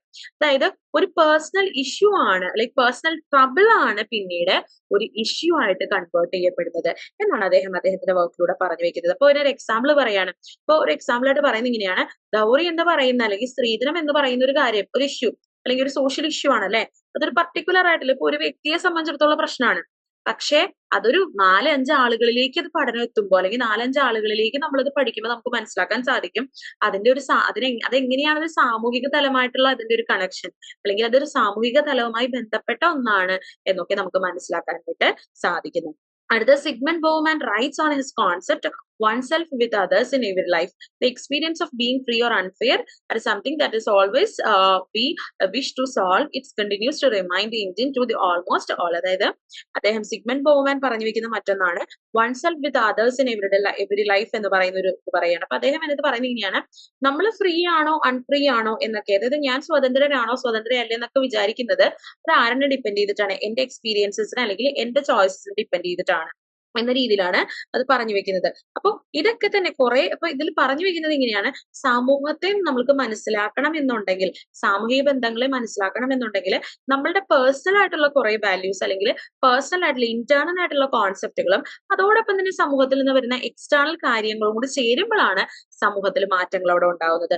മനുഷ്യന് പക്ഷേ അത് വലിയ രീതിയിൽ അവെയർ അല്ല എന്നാണ് അദ്ദേഹം പറയുക. അപ്പൊ അതോടൊപ്പം തന്നെ അദ്ദേഹം പറയുന്നത് ഇങ്ങനെയാണ്, സി റൈറ്റ് മിൽസ് പറഞ്ഞിങ്ങനെയാണ്, അതായത് ഒരാളുടെ ഒരു പേഴ്സണൽ ട്രബിൾ എന്ന് പറയുന്നതാണ് പിന്നീട് ഒരു സോഷ്യൽ ഇഷ്യൂ ആയിട്ടൊക്കെ കൺവേർട്ട് ചെയ്യപ്പെടുന്നത്. അപ്പൊ അങ്ങനത്തെ ഒരു രീതിയിലേക്കുമാണ് സമൂഹത്തെയും സാമൂഹിക ബന്ധങ്ങളെയും ഒക്കെ തന്നെ സി റൈറ്റ് മിൽസും ബൗമാനും ഒക്കെ അനലൈസ് ചെയ്യാനായിട്ട് ശ്രമിക്കുന്നത്. അടുത്തത് ഇതില് നമ്മൾ നോക്കാൻ പോകുന്നത് സമൂഹത്തിൽ കാണപ്പെടുന്ന കോമൺ ആയിട്ടുള്ള പ്രധാനപ്പെട്ട കോൺസെപ്റ്റുകൾ ഏതൊക്കെയാണെന്നാണ് നോക്കുന്നത്. അപ്പൊ അതിൽ ആദ്യമായിട്ട് വരുന്ന ഒന്നാണ് സോഷ്യൽ ഗ്രൂപ്പ് എന്ന് പറയുന്നത്. അതായത് സോഷ്യൽ ഗ്രൂപ്പ് എന്ന് പറയപ്പെടുന്നത് രണ്ട് കൈൻഡ് ഇതാണ് നമുക്ക് പറയാനായിട്ട് സാധിക്കുക. അതായത് ഒരു തലത്തിൽ നമ്മൾ നോക്കിക്കഴിഞ്ഞാൽ അത് നമ്മളെ വളരെയധികം കുറെ കാര്യങ്ങൾ ചെയ്യാൻ നമ്മളെ മോട്ടിവേറ്റ് ചെയ്യുന്നുണ്ട്, പ്രേരിപ്പിക്കുന്നുണ്ട്. അതോടൊപ്പം തന്നെ സോഷ്യൽ ഗ്രൂപ്പുകൾ എന്ത് ചെയ്യുന്നുണ്ട്, നമ്മളെ പല കാര്യങ്ങളെയും ഒരു പരിധി നിർണ്ണയിക്കുന്നതിനും കാരണമാകുന്നുണ്ട്. All social knowledge is acquired from the group and goes into the formation of the individual received values and condition. അതായത് നമ്മൾ ഇന്ന് കാണുന്ന എല്ലാവരും തന്നെ, അല്ലെങ്കിൽ ഇന്ന് നമ്മൾ ഡെവലപ്പ് ആയിരിക്കുന്ന ഒരു മനുഷ്യൻ എന്ന് പറയപ്പെടുന്നത് അതെല്ലാം തന്നെ ഒരു ഗ്രൂപ്പിന്റെ ഭാഗമായി വന്നവരായിരിക്കും. അതായത് നമ്മളൊരു ഗ്രൂപ്പിലേക്ക് എത്തപ്പെടുമ്പോഴത്തേക്കും നമ്മൾ അവിടുത്തെ കുറെ വാല്യൂസും ബിലീഫ്സും ഒക്കെ തന്നെ നമ്മൾ എന്ത് ചെയ്യാണ്, നമ്മൾ മനസ്സിലാക്കാനായിട്ട് ശ്രമിക്കുകയാണ്, അല്ലെങ്കിൽ നമ്മൾ അതിലേക്ക് ഇറങ്ങി അങ്ങ് പോവുകയാണ്, അല്ലെങ്കിൽ നമ്മൾ ആ ഒരു കണ്ടീഷൻസ് മൊത്തം അല്ലെങ്കിൽ ആ ഒരു സമൂഹത്തെ അണ്ടർസ്റ്റാൻഡ് ചെയ്യാൻ സാധിക്കുന്ന എവിടെ നിന്നിട്ടായിരിക്കും, ഈ സോഷ്യൽ ഗ്രൂപ്പ്സിലൂടെ ആയിരിക്കും. അങ്ങനെ ഒരു സോഷ്യൽ ഗ്രൂപ്പ്സ് ആയിരിക്കുള്ള ഒരു മനുഷ്യനെ ഒരു സമൂഹത്തിന്റെ ജീവിയാക്കി അല്ലെങ്കിൽ സാമൂഹിക ജീവിയാക്കി മാറ്റം ചെയ്യുന്നത്. അതോടൊപ്പം തന്നെ ഈ സോഷ്യൽ ഗ്രൂപ്പ്സുകൾ എന്ത് ചെയ്യപ്പെടുന്നുണ്ട്, നമ്മളുടെ പ്രവർത്തനങ്ങളെ കൺസ്ട്രെയിൻ ചെയ്യുന്നുണ്ട്, അല്ലെങ്കിൽ നമ്മുടെ പ്രവർത്തനങ്ങൾക്ക് ലിമിറ്റേഷൻസ് ഇടുന്നതിനും ഇതിന് ഒരു പങ്കുണ്ടെന്നാ പറയുക. ഇപ്പൊ ഒരു എക്സാമ്പിൾ ഒക്കെ ആയിട്ട് നമുക്ക് വല്ല ഫാമിലി ഒക്കെ വേണമെങ്കിൽ പറയാം. ഫാമിലി എന്നൊക്കെ പറയുന്നത് തന്നെ അതെന്ന് പറയുമ്പോൾ എന്താണ്, നമുക്കൊരു കൈൻഡ് ഓഫ് ഒരു കൺട്രോൾ നൽകുന്നുണ്ട്. അതോടൊപ്പം തന്നെ വാല്യൂസും ബിലീഫ്സും എല്ലാം തന്നെ നമുക്ക് പറഞ്ഞു തരുന്നുണ്ട് അല്ലെ. അപ്പോൾ അത്തരത്തിലാണ് ഒരു സോഷ്യൽ ഗ്രൂപ്പ്സുകളുടെ ഇമ്പോർട്ടൻസ് ഇവിടെ വരുന്നത്. അടുത്തതായിട്ട് വരുന്നതാണ് സോഷ്യലൈസേഷൻ എന്ന് പറയുന്ന കോൺസെപ്റ്റ് ആണ്. അതായത് സോഷ്യലൈസേഷൻ എന്ന് പറയുന്ന പ്രവർത്തനത്തിലൂടെയാണ് ഒരു മനുഷ്യൻ അത് സമൂഹത്തിന്റെ ജീവിയായിട്ട് മാറ്റപ്പെടുന്നത്. നമ്മൾ എപ്പോഴും പറയാറുണ്ടല്ലേ, സോഷ്യോളജി എന്ന് പറയുന്ന സബ്ജക്ട് എന്ന് പറയുന്നത് സമൂഹത്തെയും സാമൂഹിക ബന്ധങ്ങളെയും അല്ലെങ്കിൽ മനുഷ്യനെ തന്നെ അല്ലെങ്കിൽ മനുഷ്യന്റെ പല ബന്ധങ്ങളെയും പറ്റി പഠിക്കുന്നതാണ് എന്നൊക്കെ നമ്മൾ പൊതുവെ പറയാറുണ്ട്. അപ്പൊ ഇത്തരത്തില് നമ്മളൊരു സമൂഹത്തിന്റെ ഭാഗമാകണം എന്നുണ്ടെങ്കിൽ നമ്മൾ കടന്നു പോകേണ്ട ഒരു പ്രോസസ്സാണ് സോഷ്യലൈസേഷൻ എന്ന് പറയുന്നത്. അതായത് ഈ ഒരു സോഷ്യലൈസേഷൻ പ്രോസസ്സിലൂടെ ഒരു ബയോളജിക്കൽ ആയിട്ടുള്ള ഹ്യൂമൻ ബീയിങ്സ് ഒരു സോഷ്യൽ ബീയിങ് ആയി മാറ്റം ചെയ്യുന്ന ഒരു പ്രവർത്തനത്തെയാണ് നമ്മൾ സോഷ്യലൈസേഷൻ എന്ന് പറയുക. സോഷ്യോളജിയെ സംബന്ധിച്ചിടത്തോളം ഏറ്റവും ഇമ്പോർട്ടന്റ് ആയിട്ടുള്ള ഒരു കോൺസെപ്റ്റ് ആണ് ഇത്തരത്തിലുള്ള ഒരു സോഷ്യലൈസേഷൻ എന്ന് പറയുക. അപ്പൊ അതില് പലതരത്തിലുള്ള ഘടകങ്ങളുണ്ട്. അതായത് ആദ്യമേ ഒരു കുട്ടി ജനിച്ചു വീഴുന്ന ഫാമിലി മുതൽ പിന്നീട് അവൻ എവിടെയെല്ലാം പോകുന്നു അല്ലെങ്കിൽ അവൾ എവിടെയെല്ലാം പോകുന്നോ അവിടെ എല്ലാം തന്നെ ഒരു കൈൻഡ് ഓഫ് സോഷ്യലൈസേഷൻ അവിടെ സാമൂഹികവൽക്കരണം അവിടെ നടത്തപ്പെടുകയാണ്. അപ്പൊ അതിൽ പ്രധാനമായിട്ടും പങ്കുവഹിക്കുന്നവയാണ് റെഫറൻസ് ഗ്രൂപ്പുകള്, നോർമേറ്റീവ് റെഫറൻസ് ഗ്രൂപ്പുകള്, കമ്പാരറ്റേറ്റീവ് റെഫറൻസ് ഗ്രൂപ്പുകള്, സെക്കൻഡറി അല്ലെങ്കിൽ പ്രൈമറി സോഷ്യലൈസേഷൻ ഏജന്റുകൾ ഒക്കെ ഇതിൽ പങ്കുവഹിക്കുന്നുണ്ട്. ഫാമിലി എന്ന് പറയപ്പെടുന്നതൊക്കെ തന്നെ നമ്മുടെ പ്രൈമറി സോഷ്യലൈസേഷൻ ഏജന്റ് ആണ്. അതായത് നമ്മളെ ആദ്യമേ തന്നെ സാമൂഹികവൽക്കരണം എന്ന് പറയുന്ന പ്രവർത്തനത്തിലേക്ക് നയിക്കുന്ന ഒന്നാണ് നമ്മുടെ ഫാമിലീസ് എന്ന് പറയുന്നത്. അതായത് ഫാമിലി അല്ലേ നമ്മൾ ജനിച്ച് വീഴുമ്പോൾ നമ്മൾക്ക് ഇങ്ങനെ പറഞ്ഞു തരുമല്ലോ, അതായത് എങ്ങനെയാണ് ബിഹേവ് ചെയ്യേണ്ടത്, ഒരാളുടെ മുന്നിൽ ചെല്ലുമ്പോൾ എങ്ങനെ നിൽക്കണം അല്ലെങ്കിൽ എല്ലാവരോടും എങ്ങനെ പെരുമാറണം എന്നത് ആദ്യം നമ്മളെ പഠിപ്പിക്കുന്നത് എങ്ങനെയാണ്? ഫാമിലിയാണ്. അപ്പൊ ഇത്തരത്തില് ഒരു ബയോളജിക്കൽ ബീയിങ് ആയിട്ടുള്ള നമ്മളെ അത്തരത്തിലുള്ള ഈ ഒരു kind of primary socialisation agent ആയിട്ടുള്ള ഫാമിലി വഴിയായിട്ട് നമ്മൾ ആദ്യമേ തന്നെ സോഷ്യലൈസ്ഡ് ആവുകയാണ്. അതായത് ആദ്യമേ തന്നെ നമ്മൾ എന്ത് ചെയ്യുന്നു, എങ്ങനെയാണ് ഒരു സമൂഹത്തിൽ ജീവിക്കേണ്ടതെന്ന ചില ചട്ടങ്ങളും നിയമങ്ങളും വ്യവസ്ഥിതികളും നമുക്ക് പറഞ്ഞു തരുന്ന അല്ലെങ്കിൽ ആ വ്യവസ്ഥിതികളെയൊക്കെ പഠിപ്പിച്ചു തരുന്ന ആ ഒരു പ്രോസസ്സിനെയാണ് നമ്മൾ സോഷ്യലൈസേഷൻ എന്ന് പറയാ. അതോടൊപ്പം തന്നെ ഇമ്പോർട്ടന്റ് ആയ ഒന്നാണ് റെഫറൻസ് ഗ്രൂപ്പുകൾ എന്ന് പറയുക. ഇത്തരത്തിൽ നമ്മൾ ഈ റെഫറൻസ് ഗ്രൂപ്പുകൾ വഴിയായിട്ട് നമ്മൾ പല കാര്യങ്ങളും പഠിക്കാറുണ്ട്. അതായത് അതോടൊപ്പം തന്നെ നോർമേറ്റീവ് റെഫറൻസ് ഗ്രൂപ്പുകൾ, അതായത് നമ്മുടെ വാല്യൂസും ബിലീഫ്സും പഠിപ്പിക്കുന്ന പല ഗ്രൂപ്പുകൾ നമുക്ക് കാണാൻ സാധിക്കും. റിലീജിയൻ പോലുള്ള ഗ്രൂപ്പുകൾ, അല്ലെങ്കിൽ എന്താണ് ഒരു ഫ്രണ്ട് സർക്കിളുകൾ വരുന്നത്, നെയ്ബേഴ്സ് വരുന്നത്, ഇതൊക്കെ തന്നെ ഇത്തരത്തിലാണ് അതൊക്കെ തന്നെ നമ്മുടെ ഒരു കൈൻഡ് ഓഫ് റെഫറൻസ് ഗ്രൂപ്പുകളാണ്. ഇനി കമ്പാരറ്റേറ്റീവ് റെഫറൻസ് ഗ്രൂപ്പുകൾ എന്ന് നമുക്ക് പറയാൻ സാധിക്കും. അതായത് നമ്മളിപ്പോ ചില സന്ദർഭങ്ങളിലൊക്കെ തന്നെ നമ്മൾ നോക്കുമ്പോൾ ഇപ്പൊ ഫിലിം സ്റ്റാർസ് അല്ലെങ്കിൽ എന്താ പറയാ ഭയങ്കര ഫേമസ് ആയിട്ടുള്ള അല്ലെങ്കിൽ ഏതെങ്കിലും തരത്തിലൊരു കൈൻഡ് ഓഫ് സമൂഹത്തില് ഉന്നതിയിൽ നിൽക്കുന്ന ആളുകളെയൊക്കെ നമ്മൾ അനുകരിക്കാനായിട്ട് ശ്രമിക്കാറില്ലേ, അല്ലെങ്കിൽ അവരെ പോലെ ആകാനായിട്ടൊക്കെ ശ്രമിക്കാറില്ലേ. അപ്പൊ ഇതൊക്കെ തന്നെ ഒരു കൈൻഡ് ഓഫ് സോഷ്യലൈസേഷൻ ആണ് അവിടെ നടക്കുന്നത് അത്തരത്തിലുള്ള ഗ്രൂപ്പുകളിലൂടെയും. അതോടൊപ്പം തന്നെ സെക്കൻഡറി സോഷ്യലൈസേഷൻ ഏജന്റുകളിലൂടെയും ഒക്കെ തന്നെ. അതായത് സെക്കൻഡറി സോഷ്യലൈസേഷൻ ഏജന്റ് എന്ന് പറയുമ്പോൾ പ്രാഥമികമായിട്ട് വരുന്നത് ഫാമിലിയും അതോടൊപ്പം തന്നെ നമ്മുടെ ഫ്രണ്ട്സ്, ക്ലോസ് ഫ്രണ്ട്സ് സർക്കിൾ ഒക്കെ വരുന്നതോടൊപ്പം തന്നെ സെക്കൻഡറിയിലേക്ക് വരുമ്പോൾ നമ്മൾ വർക്ക് ചെയ്യുന്ന സ്ഥാപനങ്ങള്, അവിടുത്തെ ആളുകൾ ഒക്കെ തന്നെ സെക്കൻഡറി സോഷ്യലൈസേഷൻ ഏജന്റ് ആയിട്ട് മാറ്റം ചെയ്യുന്നുണ്ട്. അപ്പൊ ഇവയെല്ലാം ചേരുമ്പോഴാണ് ഒരു മനുഷ്യൻ എന്തായി മാറുന്നത്, ഒരു സാമൂഹിക ജീവിയായിട്ട് മാറ്റം ചെയ്യപ്പെടുന്നത്. അതാണ് ഈ സോഷ്യലൈസേഷൻ എന്ന് പറയുന്ന കോൺസെപ്റ്റ് കൂടെ പറഞ്ഞു വെക്കുന്നത്. അടുത്തത് in groups and out groups ആണ്. അതായത് ഗ്രൂപ്പ്സ് എന്നാണ് നമ്മൾ പറഞ്ഞു അല്ലെ. അതായത് ഒരു വ്യക്തിയെ സംബന്ധിച്ചിടത്തോളം ആ വ്യക്തിയുടെ പല കാര്യങ്ങളും സമൂഹത്തെ പറ്റി മനസ്സിലാക്കുന്നതിന് ഗ്രൂപ്പുകൾക്ക് വലിയ പങ്ക് വഹിക്കുന്നുണ്ട്. അതോടൊപ്പം തന്നെ വരുന്ന ഈ ഒരു ഗ്രൂപ്പിൽ തന്നെ ഇൻ ഗ്രൂപ്പ്സുകളെയും ഔട്ട് ഗ്രൂപ്പ്സുകളെയും നമുക്ക് കാണാനായിട്ട് സാധിക്കും. അതായത് ഇൻ ഗ്രൂപ്പ്സുകൾ എന്ന് പറയപ്പെടുന്നത് എങ്ങനെയാണ്? ഇപ്പൊ എന്റെ ഫാമിലി എന്ന് പറയുന്നത് എനിക്ക് എപ്പോഴും ഒരു ഇൻ ഗ്രൂപ്പ് ആയിരിക്കും. അതായത് ഞാൻ ഉൾക്കൊള്ളുന്ന എന്റെ കുടുംബം അത് എന്റെ ഇൻ ഗ്രൂപ്പ് ആയിരിക്കും. അതേസമയം എന്റെ പോലെയുള്ള മറ്റൊരു ഫാമിലി എന്ന് പറയുമ്പോൾ എന്താണ്, അതെനിക്ക് ഒരു ഔട്ട് ഗ്രൂപ്പ് ആയിരിക്കും. അല്ലെങ്കിൽ എന്റെ റിലീജിയൻ, അത് ഞാൻ അടങ്ങുന്ന എന്റെ റിലീജിയൻ അതെനിക്ക് ഇൻ ഗ്രൂപ്പ് ആയിരിക്കും. അതേസമയം മറ്റൊരു റിലീജിയൻ എന്ന് പറയുന്നത് എന്തായിരിക്കും, അതെനിക്കൊരു ഔട്ട് ഗ്രൂപ്പ് ആയിരിക്കും. അപ്പൊ ഇതെല്ലാം തന്നെ എന്തിലേക്ക് നയിക്കുന്നുണ്ടെന്നാ പറയുക. അതായത് ഇവയൊക്കെ തന്നെ സോഷ്യോളജിയെ സംബന്ധിച്ചിടത്തോളം ഏറ്റവും ഇമ്പോർട്ടന്റ് ആയിട്ടുള്ള കോൺസെപ്റ്റുകളാണ്.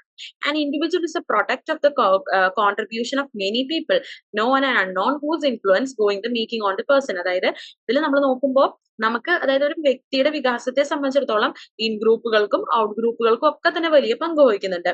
The sense of fellow feeling depends on individual to perceive others like themself who have their own respective objectives and goal. അതായത് ഇത്തരത്തില് നമുക്ക് ഈ ഒരു ഗ്രൂപ്പുകളിലേക്ക് ഭാഗമാകുമ്പോഴാണ് സെൽഫ് ഓഫ് ഡിപ്പെൻഡൻസി വരുന്നു, ഒരു ബിലോങ്ങിങ്നെസ് ഒക്കെ അവിടെ ക്രിയേറ്റ് ചെയ്യപ്പെടുകയാണ്. In groups is the family, solidarity, mutual confidence, common binds is the something that comes to our mind when we enter the world. അതായത് ഇൻ ഗ്രൂപ്പ്സിൽ വരുന്ന ഒന്നാണ് നമ്മുടെ ഫാമിലി എന്നൊക്കെ പറയുന്നത്.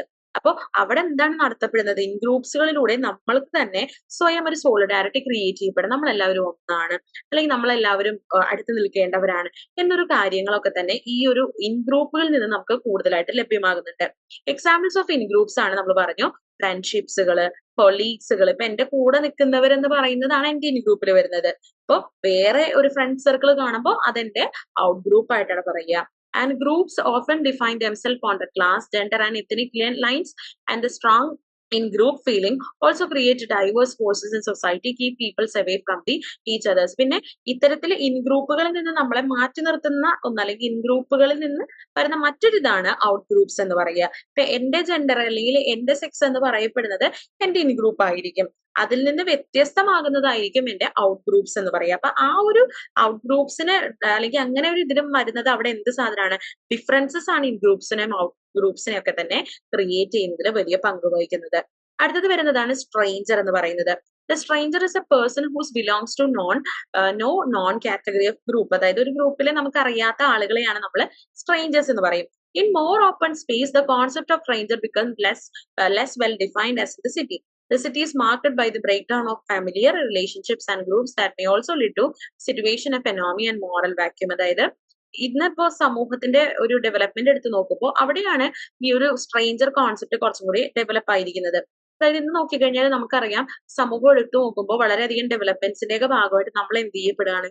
പലവരും നമുക്ക് സ്ട്രേഞ്ചർ ആയിട്ട് മാറുകയാണ്. പണ്ട് നമ്മൾ വളരെയധികം ഇപ്പൊ റൂറൽ കൈൻഡ് ഓഫ് അല്ലെങ്കിൽ ഒരു ട്രഡീഷണൽ സൊസൈറ്റി ഒക്കെ എടുക്കുമ്പോൾ വളരെയധികം നമ്മൾ ഒരുമിച്ച് ചേർന്ന് നിന്നുകൊണ്ട് കുറെ ഡെവലപ്മെന്റ്സ് വന്നപ്പോൾ എല്ലാവരും വിഭിന്നമായിട്ട് മാറാനായിട്ട് തുടങ്ങി, അങ്ങോട്ടും ഇങ്ങോട്ടും ചിന്തിച്ചിടാനൊക്കെ തുടങ്ങി. അങ്ങനെ വന്നപ്പോൾ എന്ത് സംഭവിച്ചു? അവിടെ കൂടുതലും ആളുകൾ തമ്മിൽ പരിചയമില്ലാത്ത ഒരു അവസ്ഥയിലേക്ക് വന്നു. അതായത് ബിസി ലൈഫ് ക്രിയേറ്റ് ചെയ്യപ്പെട്ടു. അപ്പൊ അവിടെയാണ് ആ ഒരു സ്ട്രേഞ്ചർ എന്ന് പറഞ്ഞ കോൺസെപ്റ്റ് വരുന്നത്. Group maintain the social values, norms, despite of also being instrumental in creating the differences. അപ്പോ ഈ ഗ്രൂപ്പ് എന്ന് പറയപ്പെടുന്നത്, നമ്മൾ നേരത്തെ പറഞ്ഞ ഗ്രൂപ്പ് ഉണ്ടല്ലോ, ആ ഗ്രൂപ്പ് എന്ന് പറയുന്നതിന്റെ ഉള്ളിൽ തന്നെ നമുക്ക്, അല്ലെങ്കിൽ ഒരു ഔട്ട് ഗ്രൂപ്പ്സിന്റെ ഉള്ളിലായിട്ട് നമുക്ക് സ്ട്രേഞ്ചേഴ്സിനെ കാണാനായിട്ട് സാധിക്കും. അപ്പൊ ഈ ഗ്രൂപ്പുകളാണ് ഈ ഒരു ഡിഫറൻസസ്. ഇൻ ഗ്രൂപ്പ്സും ഈ ഗ്രൂപ്പുകളിൽ നിന്നുകൊണ്ട് തന്നെ ഇൻ ഗ്രൂപ്പിലുള്ളതും ഔട്ട് ഗ്രൂപ്പിലുള്ളതും എന്നൊക്കെ പറയുന്നതൊക്കെ തന്നെ ഇതിൽ ഔട്ട് ഗ്രൂപ്പ്സിൽ വന്ന അവിടെ നമുക്ക് ഒരു സ്ട്രേഞ്ചേഴ്സിനെ നമുക്ക് വിസിബിൾ ആയിട്ട് കാണാനായിട്ട് സാധിക്കുന്നു. ഇൻ ഗ്രൂപ്പ് ഔട്ട് ഗ്രൂപ്പ് കോൺസെപ്റ്റുകളെ നമുക്ക് പറയാനായി സാധിക്കുന്നത് പോലും ഡിഫറൻസസിനെ അടിസ്ഥാനപ്പെടുത്തിയിട്ടാണെന്ന് പറയാം. മറ്റൊരു സോഷ്യോളജിക്കലി ഇമ്പോർട്ടന്റ് ആയിട്ടുള്ള ഒരു കോൺസെപ്റ്റ് എന്ന് പറയുന്നതാണ് ടുഗദർ ആൻഡ് അപാർട്ട്. അതായത് ഒരു strong community also create the barrier between the people. Thus the social groups are conducive and to both keeping people together and also keeping apart. Provides a secure place for individual, which often also locus of the identity and social well-being. ഇപ്പൊ ഒരു group എടുക്കുകയാണെന്നുണ്ടെങ്കിൽ, social group എടുത്തിട്ടുണ്ടെങ്കിൽ നമ്മൾ നോക്കിയാൽ മതി, അതിൽ നമുക്ക് ഉണ്ടാവുന്ന ഒരു ഫ്രീ ഫീലിംഗ് ഉണ്ട് അല്ലെ. അതോടൊപ്പം തന്നെ ചില സന്ദർഭങ്ങളിൽ നമുക്ക് ആ ഒരു, ഇപ്പൊ നമ്മളൊരു ഗ്രൂപ്പിൽ ചേർന്നു, നമ്മളൊരു ഫ്രണ്ട്സ് ഗ്രൂപ്പ് എന്നിരിക്കട്ടെ, സർക്കിള്, ആ ഫ്രണ്ട്സ് സർക്കിളിൽ ഇത് വന്നിട്ട് നമുക്ക് ഒരു ബിലോങ്ങിങ് ഫീൽ തോന്നാറുണ്ട് ഇപ്പോഴും അല്ലെ. നമുക്കൊരു ഫ്രണ്ട് സർക്കിളിൽ നിൽക്കുമ്പോഴത്തേക്ക് നമ്മൾ ഇതിനകത്ത് അംഗമാണ്, അല്ലെങ്കിൽ നമ്മൾ അവരെ പോലെയാണെന്നുള്ളൊരു തോന്നലുണ്ടാവാറുണ്ട്. അതേസമയം എന്താ പറയാ, ചില പൊരുത്തക്കേടുകൾ അവിടെ ഉണ്ടാവാറില്ലേ. അതായത് ഇപ്പൊ ഏതെങ്കിലും തരത്തിലുള്ള വ്യക്തിപരമായിട്ടുള്ളതോ അല്ലാത്തതുമായിട്ടുള്ള മറ്റു പല ആശയങ്ങളും അവിടെ ഉയർന്നു വരുമ്പോൾ ആശയങ്ങളിൽ വ്യത്യസ്തത സൃഷ്ടിക്കപ്പെടുമ്പോഴൊക്കെ നമുക്ക് എന്ത് തോന്നാറുണ്ട്? ഒരു അപ്പാർട്ട് ഫ്രം ദാറ്റ്, അതായത് അതിൽ നിന്ന് മാറി നിൽക്കേണ്ട ഒരു അവസ്ഥയിലേക്കും ചില സന്ദർഭങ്ങൾ വരാറുണ്ട്. അപ്പൊ ഈ ഒരു കോൺസെപ്റ്റുകളാണ് സോഷ്യോളജിയെ സംബന്ധിച്ചിടത്തോളം ഏറ്റവും ഇമ്പോർട്ടന്റ് ആണെന്നാണ് പറഞ്ഞു വെക്കുന്നത്. ഈ അടുത്ത് നമ്മൾ നോക്കാൻ പോകുന്നത് സോഷ്യോളജി ആൻഡ് അതർ ഡിസിപ്ലിൻ എന്ന് പറയുന്നതാണ്. അപ്പൊ ഇതിൽ നമ്മൾ നോക്കുന്നത് ഇങ്ങനെയാണ്, അതായത് സോഷ്യോളജി എങ്ങനെയാണ് സോഷ്യൽ ഇഷ്യൂസിനെ അല്ലെങ്കിൽ സമൂഹത്തിൽ നടക്കുന്ന പ്രശ്നങ്ങളെ എങ്ങനെയാണ് അനലൈസ് ചെയ്യുന്നത്, അല്ലെ മറ്റ് സയൻസുകളിൽ നിന്ന് ഇത് എങ്ങനെയാണ് വ്യത്യസ്തത പുലർത്തുന്നത് എന്നാണ് നമ്മൾ ഇതിലൂടെ നോക്കാനായിട്ട് പോകുന്നത്. ഇപ്പൊ സോഷ്യോളജി ആൻഡ് അതർ ഡിസിപ്ലിന്റെ ഒരു അല്ലെങ്കിൽ എങ്ങനെയാണ് അത് ആ ഒരു ഇൻഫ്ലുവൻസ് നമുക്ക് മനസ്സിലാക്കാൻ പറ്റുക എന്നുള്ളത് നമ്മൾ സി റൈറ്റ് മിൽസിന്റെ വർക്ക്സിലൂടെ ഒക്കെ തന്നെയാണ് നമ്മൾ പറഞ്ഞു വെക്കുന്നത്. ഇപ്പൊ സി റൈറ്റ് മിൽസും സിഗ്മണ്ട് ബോവ്മാനും ഈ രണ്ടുപേരെയാണ് നമ്മൾ ഈ ഒരു യൂണിറ്റിൽ മൊത്തം പരിചയപ്പെടുന്നതും, അല്ലെങ്കിൽ അവരെങ്ങനെയാണ് സമൂഹത്തെ കണ്ടത്, സമൂഹത്തെ എങ്ങനെയാണ് നോക്കി കാണാനായിട്ട് ശ്രമിച്ചത് എന്നൊരു രീതിയിൽ തന്നെയാണ് ഈ ഒരു യൂണിറ്റ് അങ്ങ് നീങ്ങുന്നത്. ഓക്കെ, അപ്പൊ സി റൈറ്റ് മിൽസ് പറയുന്ന ഒരു കോൺസെപ്റ്റ് ആണ് types of practicality and bureaucratic ethos എന്ന് പറയുന്ന ഒരു കോൺസെപ്റ്റിനെ പറ്റി പറയാം. അതെന്താണെന്ന് നമുക്ക് നോക്കാം. അതിലൂടെ സോഷ്യോളജിയെയും മറ്റു ഡിസിപ്ലിനെയും അദ്ദേഹം എങ്ങനെയാണ് വ്യത്യസ്തമാക്കാൻ ശ്രമിക്കുന്നത് എന്നൊക്കെ നമുക്ക് നോക്കാം. The main problem is in sociology is one of the objectivity and perspective. അതായത് സോഷ്യോളജിയുടെ ഒരു പ്രധാന പ്രോബ്ലം ആയിട്ട് അദ്ദേഹം പറയുന്നത് ഇങ്ങനെയാണ്, ഒബ്ജക്ടിവിറ്റി എന്ന് പറയുന്ന പ്രോബ്ലം ആണ്. എന്താണ് ഒബ്ജക്ടിവിറ്റി എന്ന് പറയുന്നത്? നിഷ്ഠം അല്ലെങ്കിൽ വസ്തുനിഷ്ഠമായി നമ്മൾ കാര്യങ്ങളെ അടിസ്ഥാനപ്പെടുത്തി കാണുക എന്നുള്ളതിനെയാണ് നമ്മൾ ഒബ്ജക്ടിവിറ്റി എന്ന് പറയുക. അതോടൊപ്പം തന്നെ പറയുന്ന മറ്റൊന്നാണ് പെർസ്പെക്റ്റീവുകൾ, കാഴ്ചപ്പാടുകൾ. ഇതൊക്കെ ഒരു പ്രോബ്ലം ആയിട്ടാണ് പറയപ്പെടുന്നത്. എന്തുകൊണ്ടാണെന്ന് നമുക്ക് നോക്കാം. The very selection of social issues to study involves choice that can be influenced by the bias. അതായത് നമ്മൾ സാമൂഹിക ശാസ്ത്രം അല്ലെങ്കിൽ ഈ പറയുന്ന സോഷ്യോളജിക്കൽ അനലൈസിസ് എടുക്കുമ്പോൾ, സൊസൈറ്റിയെ നമ്മൾ അനലൈസ് ചെയ്യാനായിട്ട് ശ്രമിക്കുമ്പോൾ, സമൂഹത്തിൽ നടക്കുന്ന ഒരു ഇഷ്യൂവിനെ നമ്മൾ പഠിക്കുമ്പോൾ പറഞ്ഞു വെക്കുന്നത് ഇങ്ങനെയാണ്, പലതരത്തിലുള്ള ബയസസുകൾ അവിടെ വരാനുള്ള ഒരു സാധ്യതയുണ്ട്. അതായത് ഞാനൊരു സാമൂഹിക ഒരു പ്രതിഭാസത്തെയോ അല്ലെങ്കിൽ സമൂഹത്തിലെ ഒരു പ്രശ്നത്തെയോ പഠിക്കാനായി ശ്രമിക്കുമ്പോൾ എന്റേതായിട്ടുള്ള പല കാഴ്ചപ്പാടുകളും എന്റേതായിട്ടുള്ള പലതരത്തിലുള്ള ജഡ്ജ്മെന്റ്സും അല്ലെങ്കിൽ ബയസസ് ഒക്കെ തന്നെ ഇത്തരത്തിലുള്ള പഠനങ്ങളിൽ വരാൻ സാധ്യതകളുണ്ട്.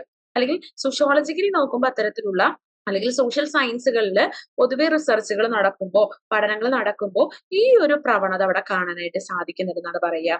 The social issues become really pertinent to be studied only when they are studied without any conflict value. അദ്ദേഹം പറയുന്നതാണ്, നമുക്കൊരു സാമൂഹിക പ്രശ്നത്തെ പഠിക്കണം എന്നുണ്ടെങ്കിൽ നമ്മൾ എന്താ ചെയ്യേണ്ടത്?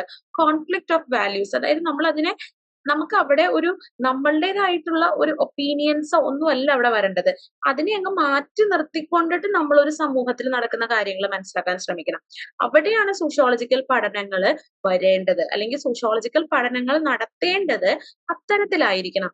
എന്റെ ഒരു ഐഡിയയോ അല്ലെങ്കിൽ എന്റെ ഒരു പെർസെപ്ഷനോ എന്റെ ഒരു ബയസോ അല്ല അവിടെ വരേണ്ടത്. ഇതിങ്ങനെ ആയിരിക്കും എന്ന് ഞാൻ വിചാരിച്ചുകൊണ്ടല്ല പഠനം നടത്തേണ്ടത്. എന്റെ എക്സ്പീരിയൻസിൽ നിന്ന് എനിക്ക് ഉണ്ടായിട്ടുള്ളത് അനുസരിച്ചുകൊണ്ട് ഇങ്ങനെയാണ് അവിടെ എന്ന് പറഞ്ഞിട്ടല്ല നമ്മൾ പഠനം നടത്തേണ്ടത്. അതാകാം, ആകാതിരിക്കാം. എന്റെ ബയസോ എന്റെ ജഡ്ജ്മെന്റ്സോ അതിനകത്ത് അവിടെ വരാനായിട്ട് പാടില്ല. As Hume famously remarked that we cannot reduce how we ought to act from what we believe is, and nor can we deduce how anyone else ought to act from how we believe we ought to act. അതായത് Hume പറഞ്ഞു വെക്കുന്ന ഒരു കോട്ടാണ്. അദ്ദേഹം പറയുന്നത് ഇങ്ങനെയാണ്, നമ്മുടെ ഒരു action എന്ന് പറയുന്നത് നമ്മളുടെ പ്രവർത്തികൾക്ക് അതീതമാണെന്ന് നമുക്ക് പറയാനായിട്ട് സാധ്യമല്ല. അതായത് നമ്മുടെ ആക്ഷൻസ് അല്ലെങ്കിൽ നമ്മുടെ പ്രവർത്തനങ്ങൾ എന്ന് പറയുന്നത് നമ്മളുടെ ചിന്തകൾക്ക് അതീതമാകണം, നമ്മൾ വിശ്വസിക്കുന്നത് പോലെ ആകണം എന്നതില്ല. അതുപോലെ തന്നെയാണ് മറ്റുള്ളവരുടെ കാര്യങ്ങൾ എടുക്കുമ്പോഴും. അതായത് നമ്മൾ മറ്റൊരാളുടെ ആക്ഷൻസിനെ പരിഗണിക്കേണ്ടത് അയാളുടെ ചിന്തകളിൽ നിന്നുകൊണ്ട് മാത്രമാണെന്ന് പറയാനായി സാധ്യമല്ല. അതിൽ പല കാര്യങ്ങളും പല ഫാക്ടേഴ്സും അതിനകത്ത് ഇൻഫ്ലുവൻസ് ചെയ്യപ്പെടുന്നുണ്ട്. ആ ഒരു ഇതിലേക്കാണ് വരുന്നത്. അതായത് നേരത്തെ പറഞ്ഞിട്ടുള്ള മിൽസ് പറയാൻ ശ്രമിച്ചിട്ടുണ്ടായിരുന്നു, അതായത് നമ്മളൊരു കാര്യത്തെ പഠിക്കുമ്പോൾ നമ്മളുടെ ഒരു ബയസസ് ഒക്കെ അവിടെ വരുന്നുണ്ടെന്ന് പറഞ്ഞില്ലേ, അതിനെ ഒരു ഇതായിട്ടാണ് നമ്മുടെ ഹ്യൂം പറഞ്ഞു വെക്കുകയാണ്.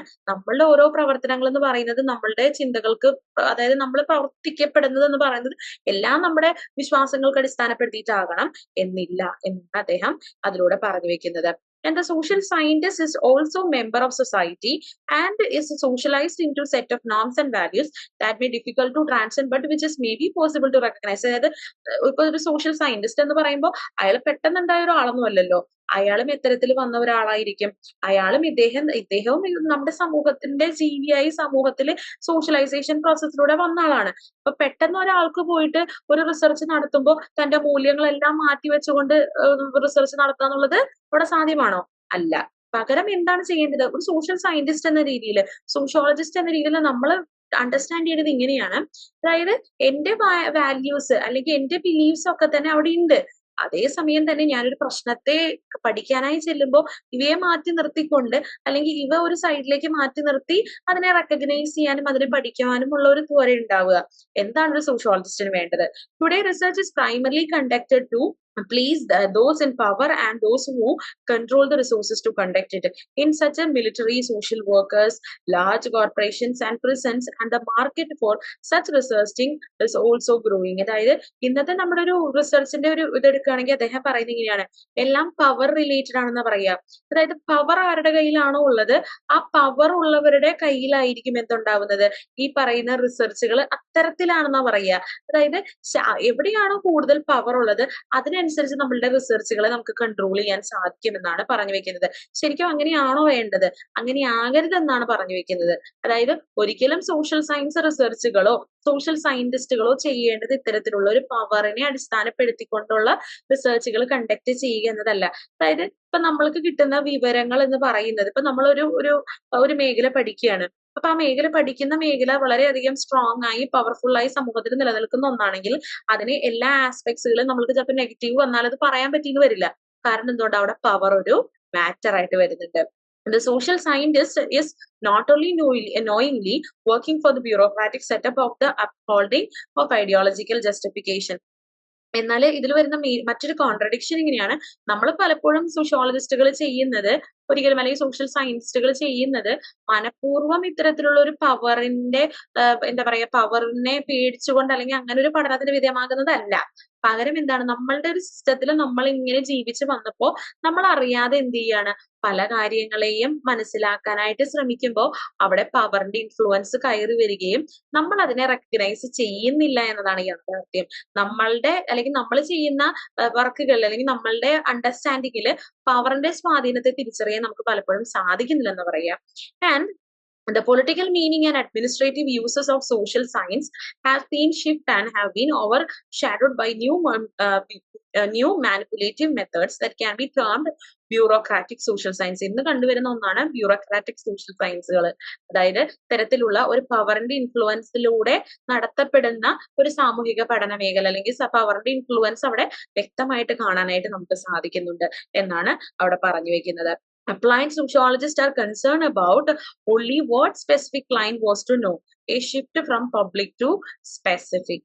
അതോടൊപ്പം തന്നെ അപ്ലൈഡ് സോഷ്യോളജിസ്റ്റുകൾ കൺസേൺ ചെയ്യുന്ന എന്താണ്, what is a specific client want to know, അതായത് സ്പെസിഫിക് ആയിട്ടുള്ള കാര്യങ്ങൾ മനസ്സിലാക്കുക എന്നതാണ് അവിടെ നടക്കുന്നത്. അതായത് വലിയൊരു ലാർജ് പോപ്പുലേഷനിൽ നിന്നുകൊണ്ട് അവിടെ നിന്ന് സ്പെസിഫിക്കിലേക്ക് പോവുകയാണ്. കൈൻഡ് ഓഫ് ഒരു ഡിഡക്ഷൻ മെത്തേഡുകളാണ് അവിടെ നടത്തപ്പെടുന്നത്. And there is a huge setup of people involved in this, from intellectual administrator to research promoter to young recruiter. അപ്പോൾ ഇന്ന് നമ്മൾ നോക്കിക്കഴിഞ്ഞാൽ എല്ലാ തരത്തിലുള്ള റിസർച്ചസുകളിലും ഈ ഒരു സ്വാധീനം നമുക്ക് കാണാൻ സാധിക്കും. അതായത് വലിയൊരു ലാർജ് എൻറ്റിറ്റിയിൽ നിന്നുകൊണ്ട് ഒരു സ്മോൾ രീതിയിലേക്കുള്ള ഒരു കൺക്ലൂഷനിലേക്ക് നമ്മൾ എത്തിച്ചേരാറുണ്ട്. പക്ഷെ അതൊരു കൈൻഡ് ഓഫ് അതിന്റെ നെഗറ്റിവിറ്റി മാത്രമല്ല അവിടെ പറയുന്നത്, അതൊരു പോസിറ്റിവിറ്റിയും അവിടെ ഉണ്ട്. പക്ഷെ പവറിന്റെ ഇൻഫ്ലുവൻസ് അവിടെ കയറി വരുമ്പോൾ അതെങ്ങനെയാണ് അതൊരു നെഗറ്റീവായിട്ട് മാറ്റം ചെയ്യപ്പെടുന്നത് എന്നാണ് പറഞ്ഞു വെക്കുന്നത്. The issue is that social science should be a publicly responsible enterprises. For their ages all chances of it being expropriated. There are chances that research lose their individuality while working on the bureaucratic setup. അപ്പോൾ ഇത്തരത്തില് ഇപ്പൊ വരുന്ന ഒരു issue ഇങ്ങനെയാണ്, ഈ social സയന്റിസ്റ്റുകളെ സംബന്ധിച്ചിടത്തോളം നമ്മൾ research ചെയ്യപ്പെടുമ്പോൾ വരുന്ന മറ്റൊരു പ്രശ്നമായിട്ട് വരുന്നതാണ് ബ്യൂറോക്രാറ്റിക് സെറ്റപ്പുകളിലേക്ക് നമ്മൾ അറിയാതെ തന്നെ നമ്മൾ മാറ്റം ചെയ്യപ്പെടുന്നുണ്ട്. അപ്പൊ അവിടെ നടക്കുന്നത് എന്താണ്, നമ്മളുടെ തന്നെ ഇൻഡിവിജ്വാലിറ്റി അവിടെ ഇല്ലാതാവാണ്. അതായത് ആ ഒരു വ്യക്തിത്വം, ഞാൻ എന്ന റിസർച്ചറിന്റെ വ്യക്തിത്വം അവിടെ ഇല്ലാതാക്കപ്പെടുകയാണ്.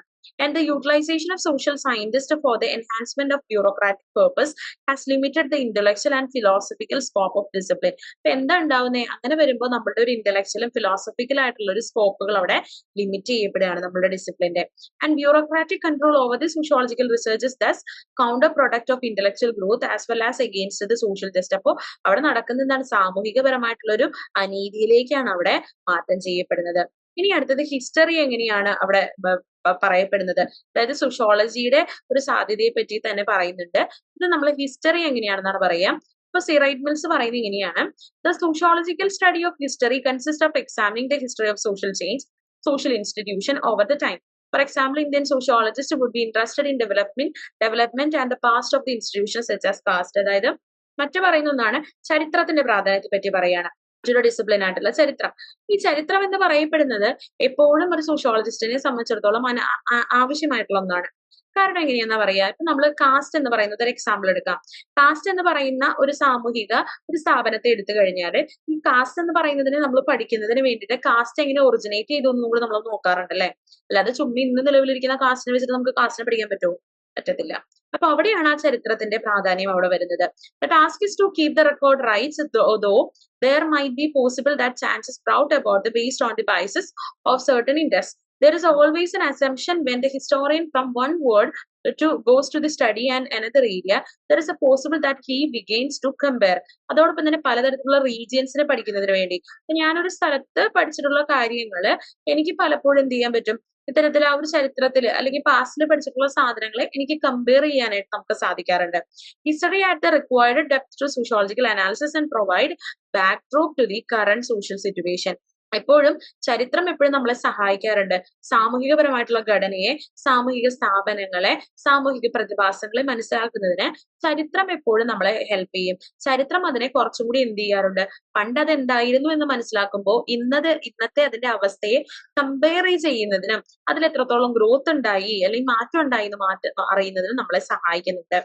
അടുത്തതാണ് in what ways sociology looks at reality. ഇനി എങ്ങനെയാണ് സോഷ്യോളജി റിയാലിറ്റിയെ നോക്കി കാണുന്നത് എന്നാണ് പറയുന്നത്. അപ്പൊ മിൽസ് പറയുന്നത് ഇങ്ങനെയാണ്, ഹ്യൂമൻ വെറൈറ്റിനെ പറ്റി പറയുന്നത്, ഹ്യൂമൻ വെറൈറ്റിനെ പറ്റിയാണ്.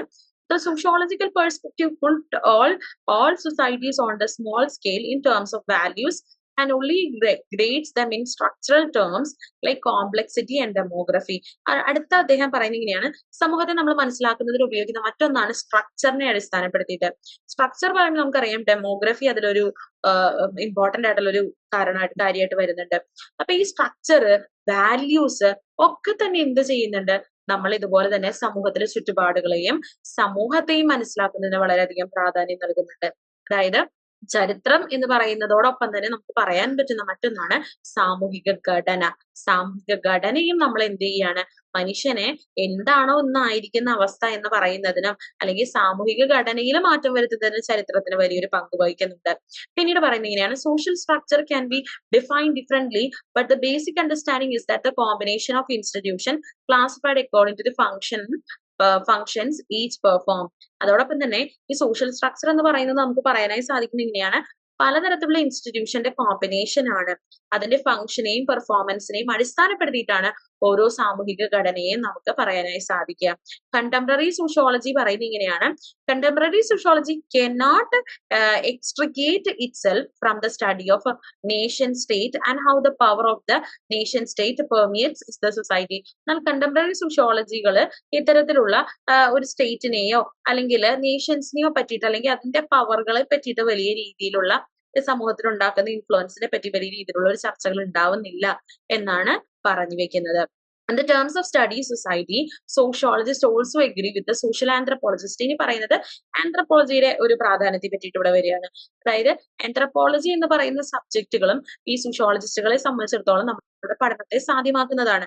നമ്മൾക്ക് ഇന്ന് കാണുന്ന പല സമൂഹത്തെയും പഠിക്കുന്നതിന് നമ്മുടെ സമൂഹത്തിന്റെ ഒരു പരിണാമവും സമൂഹത്തിന്റെ ഒരു എമർജൻസും ഒക്കെ നമുക്ക് അറിയേണ്ടതുണ്ട്. പിന്നെ ആന്ത്രപ്പോളജിയുടെ ഇമ്പോർട്ടൻസ് നമുക്ക് അവിടെ മെൻഷൻ ചെയ്യേണ്ടതുണ്ട്. Economists also study the social relations, and modern economists have similar interest to sociologists because they are deeply rooted in social relations and society norms and value. ഇനി എക്കണോമിസ്റ്റുകളുടെ പ്രാധാന്യത്തെ പറ്റി പറയാണ്. എക്കണോമിസ്റ്റുകൾ എന്ന് പറയുന്നത് ഇത്തരത്തിലുള്ള സാമൂഹിക ബന്ധങ്ങളെ പറ്റിയിട്ടൊക്കെ പഠിക്കുന്നുണ്ട്. അവര് പറയുന്നത് ഇങ്ങനെയാണ്, അല്ലെങ്കിൽ അവരുടെ പഠനങ്ങളൊക്കെ തന്നെ deep rooted ആയിട്ടിരിക്കുന്നത് social റിലേഷൻസിലും.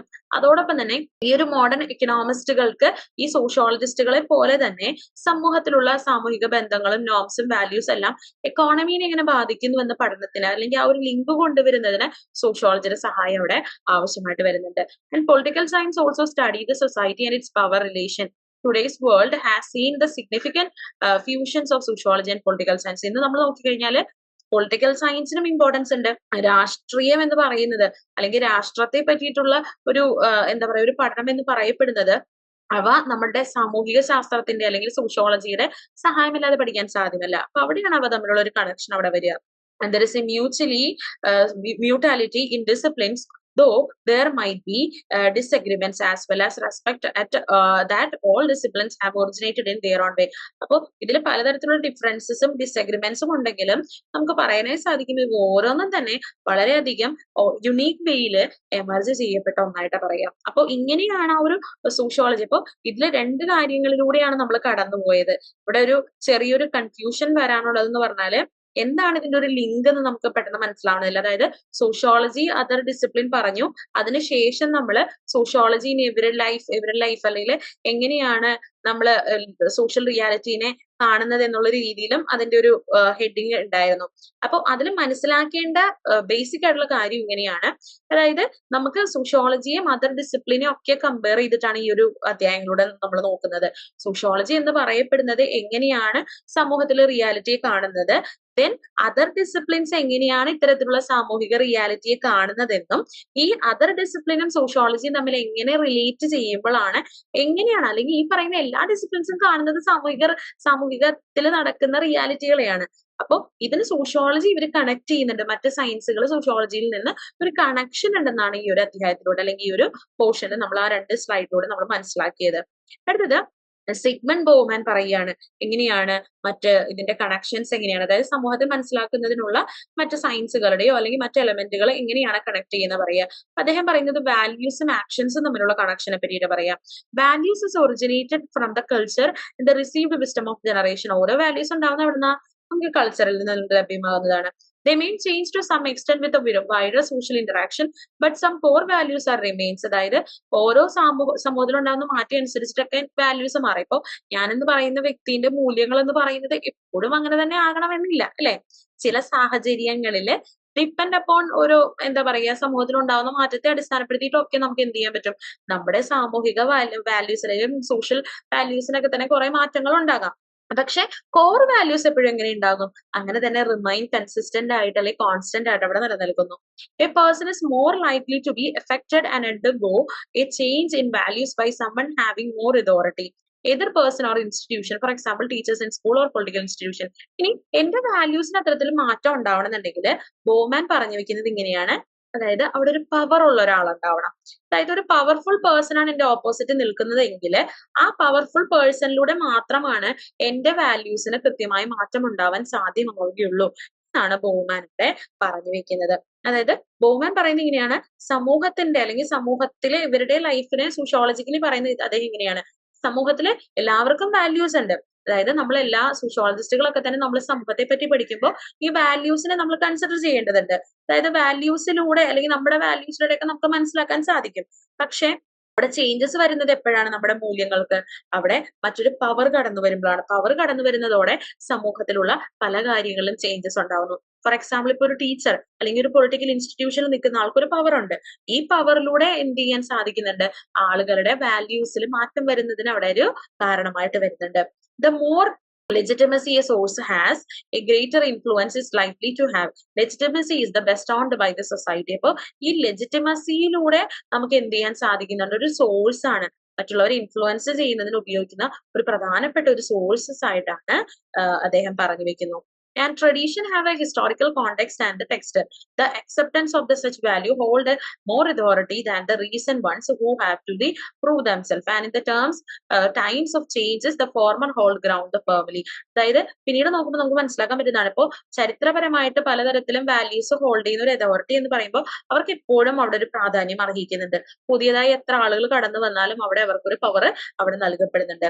The legitimate sources can change over time, such as change from religious preachers to television personality. ഇപ്പൊ പണ്ട് കാലങ്ങളിൽ നമ്മൾ നോക്കുമ്പോൾ നമ്മൾ കൂടുതലും ആളുകളുടെ ഫോളോ ചെയ്യുന്നത് ഇപ്പൊ നമുക്കൊരു ഇൻസ്പിറേഷൻ ഒക്കെ ഉണ്ടാവുമല്ലോ ആളുകളില്.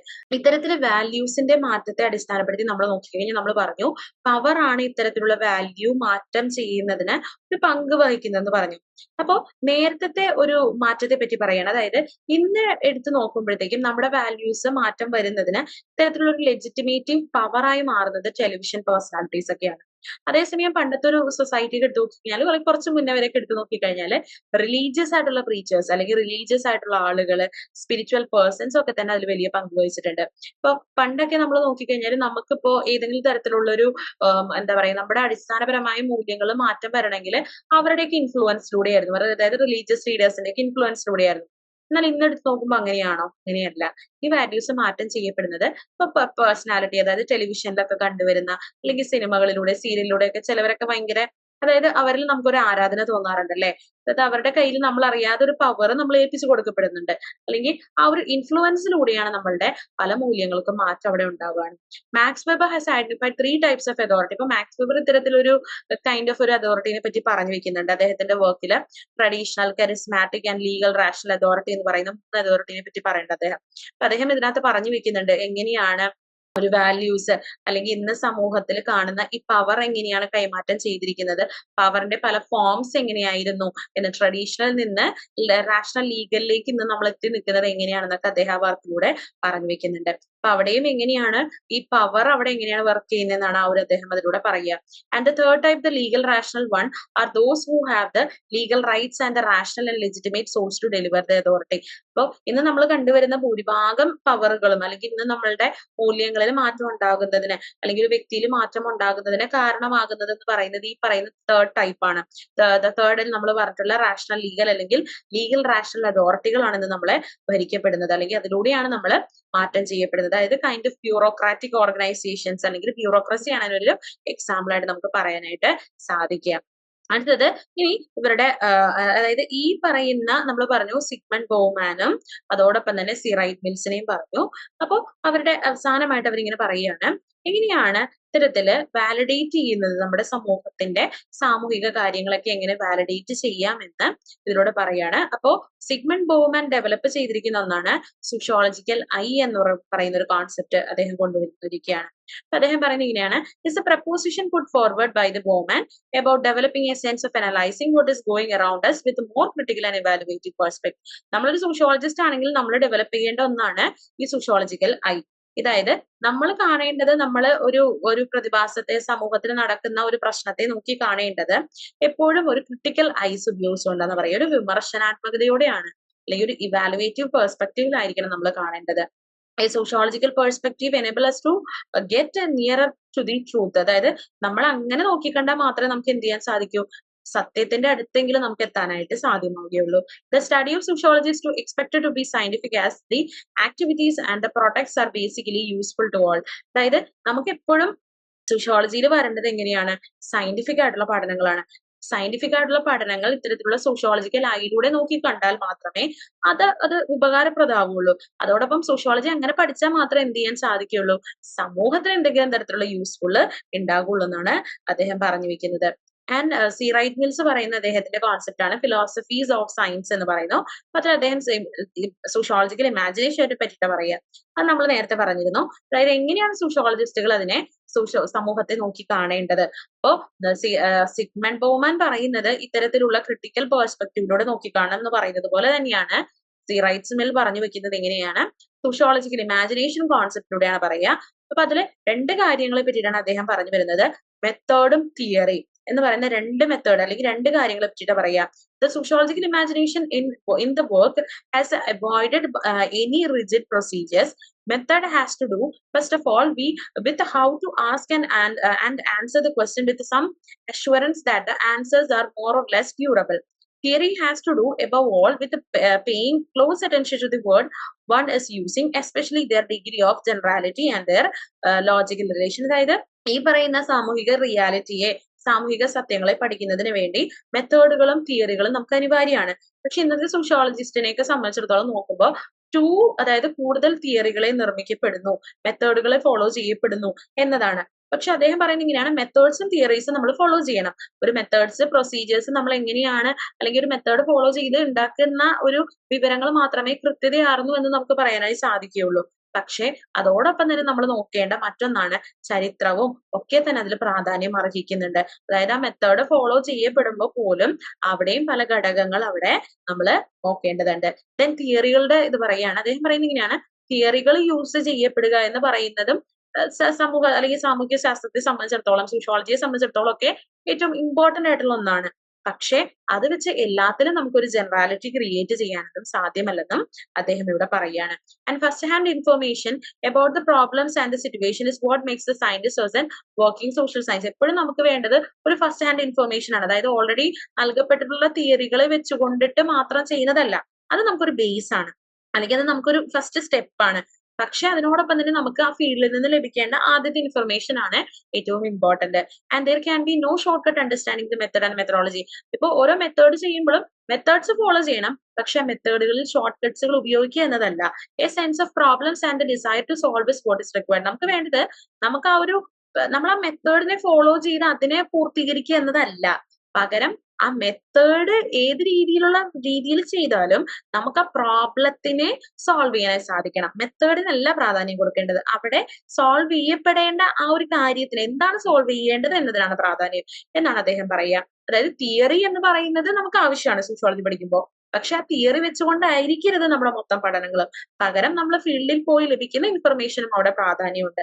അങ്ങനെയാണ് സമൂഹത്തെ പഠിക്കേണ്ടതെന്ന് പറയുന്നു.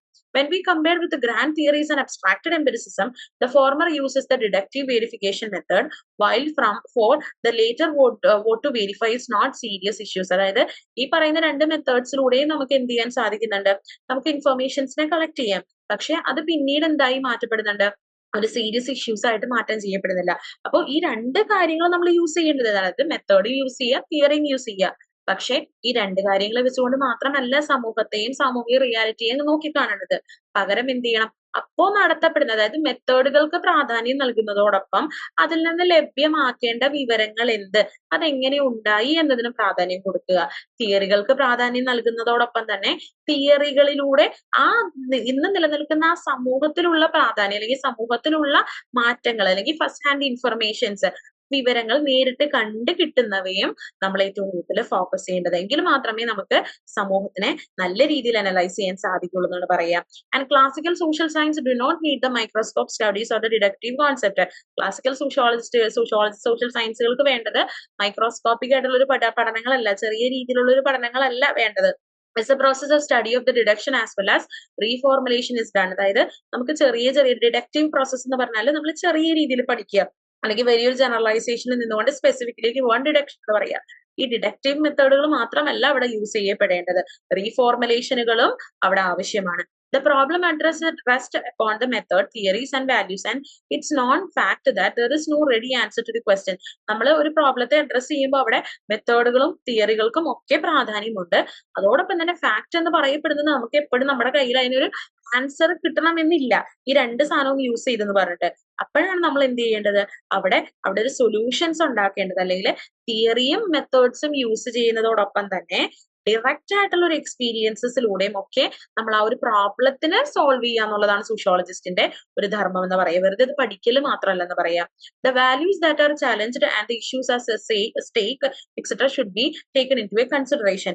It's the aim, it is the time very unfortunate that there is an certain values which are assumed imperilled and not the real ones. അതായത് ഇന്നത്തെ ഒരു സാഹചര്യം നോക്കുമ്പോൾ പലതരത്തിലുള്ള പഠനങ്ങളും എന്താക്കപ്പെടുന്നുണ്ട്, ഇങ്ങനെ വാല്യൂസിനെ ബേസ് ചെയ്ത് ബയസ്ഡ് ആയിട്ട് തിയറീസിനെയും മെത്തേഡിനെയും കോൺസെൻട്രേറ്റ് ചെയ്ത് മാത്രമായിട്ട് പഠനങ്ങൾ ചുരുങ്ങി പോകാറുണ്ട്. അപ്പൊ അത്തരത്തിലാവരുത് സമൂഹത്തെ പഠിക്കേണ്ടത് എന്ന രീതിയിലാണ് പറഞ്ഞു വെക്കുന്നത്. അപ്പൊ റൈറ്റ്സ് മിൽസിനെ സംബന്ധിച്ചിടത്തോളം അദ്ദേഹം പറഞ്ഞു വെക്കുന്നത് ഇങ്ങനെയാണ്, ചരിത്രത്തിനും വാല്യൂസിനും എങ്ങനെയാണ് സമൂഹത്തെ പഠിക്കാനായിട്ട്, അല്ലെങ്കിൽ സമൂഹത്തിന്റെ ഒരു ഇൻഫ്ലുവൻസ് എങ്ങനെയാണ്, അല്ലെങ്കിൽ സാമൂഹിക പഠനങ്ങളിലേക്ക് ചെല്ലുമ്പോൾ ചരിത്രവും വാല്യൂ എത്രത്തോളം ഇമ്പോർട്ടൻസ് ഉണ്ടെന്നും, സിഗ്മണ്ട് ബോർമാൻ വന്നിട്ട് പവറിന്റെ ഇൻഫ്ലുവൻസിനെ പറ്റിയിട്ടും സമൂഹത്തെ പഠിക്കുമ്പോൾ പവർ എന്ന് പറയുന്ന എലമെന്റിന്റെ ഇൻഫ്ലുവൻസിനെ പറ്റിയിട്ടുമാണ് ഈ ഒരു അധ്യായത്തിൽ നമുക്ക് പറഞ്ഞു തന്നത്. ഇനി ഇതിനകത്ത് പ്രീവിയസ് ക്വസ്റ്റ്യൻ പേപ്പർ നോക്കുമ്പോൾ ഡിസംബർ 2021 കിടക്കുന്നത്. How do sociological method help to understand the social reality എന്ന് പറയുന്ന ക്വസ്റ്റ്യൻ ആണ്. അപ്പൊ ആദ്യം തന്നെ നമ്മൾ മനസ്സിലാക്കേണ്ടത് ഈ സോഷ്യോളജിക്കൽ മെത്തേഡ്സ് എങ്ങനെയാണ്, എന്താണ്. അപ്പൊ ഈ സോഷ്യോളജിക്കൽ മെത്തേഡ്സ് നമ്മൾ നേരത്തെ പറഞ്ഞു, അബ്സ്ട്രാക്റ്റഡ് എംപിരിസിസം തുടങ്ങി. അതായത് ഇതിൽ നിങ്ങൾ എഴുതേണ്ടത് പ്രധാനമായിട്ടും രണ്ട് സോഷ്യോളജിസ്റ്റുകളെ എഴുതുക എന്നതാണ്. ഈ ഒരു യൂണിറ്റ് വന്നിട്ട് ഫുള്ള് നമ്മൾ ഡിസ്കസ് ചെയ്യുന്നത് സമൂഹത്തെയും സാമൂഹിക യാഥാർത്ഥ്യങ്ങളെയും എങ്ങനെയാണ് കണക്ട് ചെയ്യേണ്ടത്, എങ്ങനെയാണ് സോഷ്യോളജിയിലൂടെ പഠിക്കേണ്ടതെന്നാണ്. അപ്പൊ ആദ്യം നമ്മൾ ചെയ്യേണ്ടത് രണ്ട് സോഷ്യോളജിസ്റ്റുകൾ നമ്മൾ ഡിസ്കസ് ചെയ്തു, സിഗ്മണ്ട് ബോർമാനും റൈറ്റ് മിൽസും. ഈ രണ്ടുപേരെയും എടുക്കുക, എന്നിട്ട് ഈ രണ്ടുപേരും എങ്ങനെയാണ് സാമൂഹിക യാഥാർത്ഥ്യങ്ങളെ അവരുടെ മെത്തേഡ്സ് യൂസ് ചെയ്ത് പഠിച്ചത് എന്നതാണ് ഇവിടെ നിങ്ങൾ ഡിസ്കസ് ചെയ്ത് എഴുതേണ്ടത്, അല്ലെങ്കിൽ ഇവിടെ നിങ്ങൾ എഴുതേണ്ടത്. അപ്പൊ അതിനകത്ത് അബ്സ്ട്രാക്റ്റഡ് എംപിരിസിസം വരണം, റൈറ്റ് മിൽസിന്റെ സോഷ്യോളജിക്കൽ ഇമാജിനേഷനും, അതോടൊപ്പം തന്നെ സിഗ്മണ്ട് ബോർമാന്റെ പവർ എന്ന് പറയുന്ന കോൺസെപ്റ്റ്, അല്ലെങ്കിൽ നമ്മൾ പറഞ്ഞില്ലേ പവർ എങ്ങനെയാണ് എന്നൊക്കെ അദ്ദേഹം പറഞ്ഞു തന്നല്ലോ. അപ്പൊ ആ ഒരു കോൺസെപ്റ്റുമാണ് ഇവിടെ ഈ ഒരു ക്വസ്റ്റ്യനിൽ ആൻസർ ആയിട്ട് വരേണ്ടത്. Thank you.